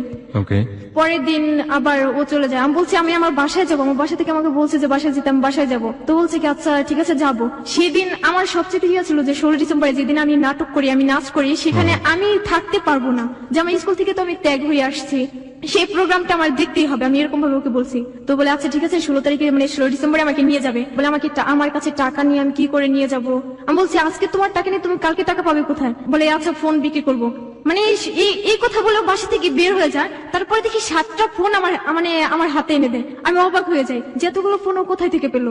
রাইট, আমরা অবাক হচ্ছি যে এতগুলো ফোন সে কোথায় পেলো। প্রিয় শ্রোতা, এই যে অবাকের জায়গাটি চমৎকার একটা সময়ের মধ্যে আমরা ছিলাম, কিন্তু একই সাথে আমরা কিছুটা হলো অবাক হচ্ছি। কিন্তু আমরা যে গেজের যে ব্যাপারটা, যে আমরা অনুমান করতে পারি যেটা সম্পর্কটা আসলে শেষ পর্যন্ত কোথায় গিয়ে দাঁড়াবে, সেই অনুমানের ব্যাপারটা নিয়ে সবসময় হ্যালো 920 একটা কথাই বলে থাকে। আপনি চিন্তাও করতে পারবেন না যে শেষ পর্যন্ত গল্পটি, জীবনের গল্পটি কোথায় গিয়ে দাঁড়িয়েছে। আজকেও ঠিক একই কথাই বলছে। বা তারপর সাতটা মানে মোবাইল নিয়ে আসে, তো আমি তো অবাক হয়ে যাই। আমি বলছি তুমি এতগুলো ফোন কোথা থেকে পেলে? রাইট। তো বলছে তুমি এগুলো চার্জ দাও। আমি বলছি এগুলো চার্জ দেবো কোথায়? তখন আমার কাছে ছিল দুটা চার্জার, যেটা ওর একটা আমার একটা। আমি শুধু টয়লেটে যাই, এদিকে এসে দেখি ফোন নাই, অবাক হয়ে যাই আবারও। আমি ওকে ফোন করে বলছি তুমি কি ফোন নিয়ে গেছো? বলছে হ্যাঁ আমি ফোন নিয়ে আসছি। আমি বলছি ফোন দিয়ে তুমি কি করবে? এতগুলো ফোন নিয়ে গেলে? বলছে এগুলো আমি বিক্রি করবো, যে কালকে তোমাদের বাসায় যাবো। 6,000 টাকা বিক্রি করে। তো আমি বলছি টাকাগুলো কি এখনই নিয়ে আসবা? বলে হ্যাঁ এখনই নিয়ে আসবো। তো টাকাগুলো না নিয়ে একটা ফোন শুধু হাতে নিয়ে চলে আসে। আমি বলছি ও ফোন তুমি কোথায় পেলে? মানে সেদিন থেকে আমার সাথে তুই করে কথা বলে, যে বলে সেটা কি তোকে বলতে হবে? বলে না এত কিছু জানার দরকার নেই, তোকে সবকিছু দিলে তো হবে। যা দেখি আমি শুধু অবাকই হয়ে যাই। তো যে ও খাওয়া দাওয়া করার পর ঘুমিয়ে পড়ে, তো আমি প্যান্টে হাত দিয়ে দেখি ওর প্যান্টের ভিতরে ছুরি। ওকে ওকে। আমি নিজেকে নিজে মানে প্রশ্ন করি যে ওর কাছে ছুরি থাকবে কেন? মানে ওইটা আমি সরাই ফেলি সকালবেলা, সরিয়ে মানে ওর প্যান্টটা আলাদা রাখি, ও যেভাবে রাখে সেইভাবেই রাখি। সকালবেলা হয় আমাকে বলে যে আমার ফোনটা কোথায়? আমি বলছি তোমার ফোন তো চার্জে ছিল। তো ফোনটা নিয়ে ও মানে ওর একটা ফ্রেন্ডকে ফোন করে, মানে এরকম কোন কিছু বলছে আমি একটু একটু শুনি, যে মানে ওরা মানে ছুরি দেখিয়ে রাস্তাঘাটে যদি কোনো মেয়ে থাকে বা কোনো ছেলের সাথে, তো সেই ছেলেটাকে হুমকি দিয়ে তার কাছ থেকে ফোন বা মেয়েটার কাছে যদি কোনো টাকা থাকে সেই টাকাগুলো নিয়ে আসে। Now come to the point. Okay. This track was downloaded from FusionBD.com. তারপর তো পরের দিন সকাল হয়, পর আমরা আমার বাসার দিকে রওনা হই। তো 26 দিনের দিন। তো বাসে আসার পর বলছে কিভাবে যেতে হয়, কিভাবে যাব। তো আমি বলছি কিভাবে যেতে হয় সেটা আমি তো ভালো করে জানি, তুমি শুধু আমার সাথে যাবা। দেখি আমাদের বাসার গেটের সামনে আমার বোন, আমার চাচাতো বোন দাঁড়িয়ে আছে সবাই। আমার বোন তো আমাকে জড়িয়ে ধরে কান্না করে। তো আমি বাসায় যাই, যাবার পর দেখি আম্মু অনেক ধরনের, আমি অবাক হয়ে যাই, আমার আম্মু এত ধরনের রান্না করে যে আমি যাবো বলে বাসায়। পিঠা, পোলাও, মানে এরকম অনেক কিছু রান্না করে। আমাকে অনেকে দেখতে আসে, আমার বান্ধবীরা আম্মুরা, মানে আমার কাকি যারা আছে সবাই আমাকে দেখতে আসে। আমি তো হাসি, আমার লজ্জা করে, তখন আমি হাসছি। চাচাতো ভাইয়েরা বলে যে তোকে না সেদিন আমি হাফ প্যান্ট পরে ঘুরতে দেখি, তুই আজকে বিয়ে করে ফেললি, মানে এরকম ভাবে বলছিলাম। যাওয়ার পরের দিন শুনি যে আমার বান্ধবী রিমার ওর বিয়ে ঠিক। তো ও আমাকে বলছে যে তুই থাকবি, গায়ে হলুদের দিন আমরা আবার চলে আসি। মানে যেদিন আসি, মানে ওই দিন রাতে ওর সাথে আমার ঝগড়া হয়, প্রচন্ড ঝগড়া। যে ঝগড়া আমাকে এতটা মারছে, মানে মারতে আমি অজ্ঞান হয়ে পড়ি, যে আমি কথা বলতে পারি না 3 দিনের মধ্যে। যে আমার চোখের নিচে মানে রক্ত জমে যায়, এরকম ভাবে আমার ইয়ে করছে। তো ফোনটাও ভেঙে ফেলি আর কি জিদে। এদিকে আমার আম্মু আব্বু যে আমাকে ফোন করছে, যে টেনশনই আছে যে ফোনটা কেন অফ করে রাখবে, ওষুধ খাওয়ার পর মানে আমি কথা বলতে পারি। তো আমি বলছি তুমি আমাদের বাসায় একটা শুধু ফোন করে দিও, যে আমার ফোনটা নষ্ট হয়ে গেছে, এই কারণে আমি কথা বলতে পারি না। বলে আচ্ছা ঠিক আছে আমি বলবো, ফ্যাক্সিলিটির দোকান থেকে কথা বলবো। আসলে তখন ওরা কথা বলেনি আমার আম্মুর সাথে। কথা না বলার কারণে 26 তারিখে মানে সকালবেলায় দেখি আমার আম্মু এসে হাজির। আমার আম্মু তো সন্দেহ করে যে ও কি তোকে মারধর করছে, মানে তোর চোখে নিচে কি হয়েছে। তো আমার মানে হাতটা টেনে ধরে রাখি, আমাকে পিছনের দিকে এনে ও সামনের দিকে গিয়ে বলে ওর সাথে দুষ্টুমি করতে গিয়ে ও খাটের সাথে ব্যথা পায়। আমি তখন কিছু বলি না, আমি বাইরে এসে মানে আমি কান্না করি যে ও আজকে আমার আম্মুকে কি বলছে, এত মিথ্যা কথা বলছে। সবসময় বলে যে যাকে আমি ভালোবাসি, যার হাত ধরে চলে আসছি, সে যদি আমাকে আরো আঘাত করে সেটা আমি সহ্য করতে পারবো। এটা ছিল আমার। আব্বু আমাকে 1000 টাকা দিয়ে চলে যায়। সেই 1000 টাকা আমার আব্বু চলে যাবার সাথে সাথে রাখি আমার কাছ থেকে টাকাগুলো নিয়ে যা। আমি বলছি তুমি আমার কাছ থেকে টাকা নিয়ে যাবে, এই টাকা তো আমার আম্মু দিছে। ঘরে মানে চাউল ছিল না, কোনো কিছু খাবার দাবার কিছুই ছিল না। 2 দিনের মধ্যে ও বাসায় আসে না। হ্যাপি নিউ ইয়ারের দিন বলে যে আফিয়া নামের মেয়ের সাথে আমার রিলেশন ছিল, ওর সাথে আমি কালকে ঘুরতে যাবো। আমি বলছি তুমি আমাকে না নিয়ে ওকে নিয়ে যাবে কেন? বলছি না ও তো জানে না আমি বিয়ে করছি, আর যদি জানতে পারে তাহলে আমাকে মেরে ফেলবে, ওর চাচুরা অনেক খারাপ। আমি খুব অবাক হচ্ছি, আপনার মা জানলো, আপনার ফ্যামিলি জানলো যে ছেলেটাকে আপনি বিয়ে করেছেন, সেই ছেলেটাকে আপনি বাড়ি যাচ্ছেন, তো আপনার বাবা মা একটা স্টেপ নিবে না ওই ছেলের পরিবারে গিয়ে যোগাযোগ করার, ওই ছেলের পরিবারে কে আছে জানার? চেষ্টা করবে না? আসলে চেষ্টা করবে। আমাকে সবসময় এরকম ভাবে ধমকি রাখতো যে তুমি সবসময় বলবা যে আমার ফ্যামিলির সাথে তোমার ভালোই রিলেশন আছে, বা আমার আম্মু এসে তোমাকে দেখে যায়। ও আমাকে যেটা বলতো আমি সেটাই করতাম। আপনি ফ্যামিলিতে এটা বলতেন? সমস্যা কি? আপনার বাবা মা যেতেই পারে আপনার শ্বশুর বাড়িতে, সেটা রাকিব স্টপ করতো কেন? মানে স্টপ করতো কেন সেটা, মানে ও আমাকে বলছে আমাদের বাসাটা 6 তলা বিল্ডিং, আসলে সেটা ছিল না, এই কারণে। আপনার বাবা মা রাকিবের সাথে সরাসরি কথা বলতো না যে আমরা তোমার বাবা মার সঙ্গে কথা বলতে চাই, দেখা করতে চাই? হ্যাঁ বলতো, যে আমার আম্মু যদি এই কথা বলতো, অন্য কথা বলে আমার আম্মুকে ভুলে ফেলতো, এরকম ছিল। আপনার বাবা রাকিবের সাথে কোনো কথা বলেনি? বেশি কথা বলতো না ওর সাথে। আপনার সাথে কথা বলতো না? আপনাকে তো অনেক আদর করতো। হ্যাঁ আমার সাথে কথা বলতো। ওকে, তারপর? হ্যাপি নিউ ইয়ারের দিন, ওই দিন সারাদিন ও মেয়েটার সাথে ঘুরে, তো ফোন টোন সব অফ করে রাখে। এদিকে যে আমি না খেয়ে আছি সেটাও দেখার ছিল না, যে এরকম কষ্ট ছিল যেখানে পানিও ছিল না, যে আমি এক গ্লাস পানি খাবো, পেটের ব্যথায় মানে উঠতে পারি না বিছানা থেকে, যে দুদিন কাটে আমার এরকম ভাবে, মানে আজকে ধরেন সকালবেলা বের হয়েছে, পরের দিন বিকালবেলা চলে আসছে, মানে দুদিনই প্রায় হয়ে যায়। তো আসেন, আমি ওর আম্মুকে ফোন করছি, বলছি মা আপনার ছেলে তো এখন আসে না, একটু তাড়াতাড়ি আসতে বলেন। বলে আচ্ছা ঠিক আছে, আমি বিকালে পাঠিয়ে দেবো। এরকম করতে করতে সন্ধ্যার পরে বাসায় আসে, বলে যে তোর কি হয়েছে, তুই এত ফোন করিস কেন? সেদিন আমাকে অনেক মারধর করে, শুধু শুধু আমাকে মারছো কেন? বলে যে আমার টাকা লাগবে, এখন আমার টেনশন, আমার মাথায় অনেক টেনশন। আমি বলছি টাকা দিয়ে তুমি কি করবা? মানে এক এক সময় এক এক ধরনের কথা বলে, যে একটা কিছু করতে হবে, আমার কাজ আছে, আমি এটা করবো। আবার বলে আমার সেমিস্টারের ফিস দিতে হবে, মানে এরকম ভাবে বলছে। তুমি তোমার আম্মুর কাছে টাকা চাও, তখন আমাকে মানে ভালোবাসার একটা দেখায় যে তুমি তোমার আম্মুর কাছে টাকা চাও। আমি বলছি না, আমি এখন আমার আম্মুর কাছে আমি টাকা চেতে পারবো না। আচ্ছা আচ্ছা ঠিক আছে, তোর টাকা লাগবে, তোর টাকা নিয়ে তুই থাক। এরকম করে বাসা থেকে বের হয়ে মানে সিগারেট নিয়ে আসতো, যে আমার সামনে সিগারেট খেতো। আমি আবার ওইসব পছন্দ করতাম না, তো আমি বলছি তুমি এইসব করবা না, আমি আমার বাসা থেকে আমি টাকা চাইবো। তো সাথে সাথে আমি ফোন করি আমার বাসায়, আমার আম্মুকে বলছি আমাকে 50,000 টাকা দিতে হবে। তো আম্মু তো বলে যে তোর আব্বু কি শুনবে? তখন আমি বলছি আমার মাথায় আবার টিউমার হয়েছে, ওর কারণে আমি মিথ্যা কথা বলি আমার আব্বু আম্মুর কাছে। আর রাকিব আমার আম্মুকে বলছে তখন আমি সেমিস্টারের ফিস দেবো, আমার এই পরীক্ষাটা শেষ হলে পরে তারপর আমি যে কোনো একটা জব করবো, এরকম ভাবে বলতো। আম্মু বলে আচ্ছা ঠিক আছে, কালকে সকালবেলায় চলে আসো। যেদিন যাবো সেদিন থেকে রাকিব আমাকে বলে যে তোমার আব্বুকে বলো তুমি টাকা দিতে বলো, যদি তুমি আমার সুখ চাও তাহলে আমাকে টাকা দাও, এরকম ভাবে বলি। কাকি এসে আমাকে বলে যে আমার আব্বুকে বলছে ভাইয়া আপনি এই কাজটা কখনো ভুলে করবেন না, যে আপনি ছেলেটাকে চেনেন না, অচেনা অচেনা হয়তো বা এখনো ভালোবাসা দেখাচ্ছে, হিমাকে ভালোবাসে, পরে যদি এরকম না হয়, যদি ছেলেটা চলে যায় তখন কি হবে? আম্মু তো আমার কান্নাটা সহ্য করতে পারে না, আমার আম্মু তো আমার আব্বুকে ম্যানেজ করে ফেলছে যে টাকা দিতেই হবে। যে এরকম আমরা 5 থেকে 7 দিন থাকি, থাকার পর আমার আব্বু টাকা দেয় 20,000 টাকা। মানে যেদিন টাকা দেয় সেদিন আবার আমাদের বাসায় আবার অনুষ্ঠান ছিল, আমার ফুপিরা সবাই আসে। আমার চেহারাটা দেখেও সবাই অবাক হয়ে যায় যে আমি এতটা স্বাস্থ্য মানে এসেছিলাম আর এখন কি হ্যাংলা হয়ে গেছে। সবাই এরকম ভাবে বলে, আমি মানে সবার সামনে যেতে লজ্জা করতাম। আমার তো আমার ভাইয়াদের সাথে খেলতে যায়, 4টা বাজে, তো সাথে সাথে রাকিব চলে আসে। আমার বলতেছে যে তুমি তোমার আব্বুর কাছে টাকা নিছো? আমি বলছি না, একটু পরে দেবে। বলছি একটু পরে কখন দেবে? তখন আমার মানে আমার পায়ে লাথি মারে। ওকে ওকে। সেই লাথি মারটা আমার বড় বোন দেখে, বড় বোন দেখে পরে ও মানে আমাকে ডাকে, বলে তুই এখানে। তো আমি যাই, আমাকে বলে তুই তোকে অনেক মারধর করে না? আমি বলছি না, এমনিতে এখন তোর রাগ হয়েছে এই কারণে, ও আমাকে একটা কথা বলছে এই কারণে কথাটা শুনিনি। আমার বোন বলে যে না, তোকে মনে হয় অনেক অনেক অত্যাচার করে, এরকম বলছে। আমি বলছি দেখ তোমরা কি বলো, রাকিব আমাকে অনেক ভালোবাসে, অনেক ভালোবাসে, তোমাদের থেকে বেশি ভালোবাসে, এরকম বলে আমি রুমের ভিতরে গিয়ে আবার কান্না করি যে আমি ওর কারণে কি মিথ্যা কথা বলছি, আমি আমার ফ্যামিলিকে মিথ্যা কথা বলছি, আমি মিথ্যা কথা বলা পছন্দ করতাম না, আর ওর কারণে আমার বলতে হয় আজকে। তো আব্বু টাকা দেয়, তো রাকিব আমাকে ওই 20,000 টাকার মধ্যে থেকে 1,000 টাকা আমাকে দিয়ে যায়।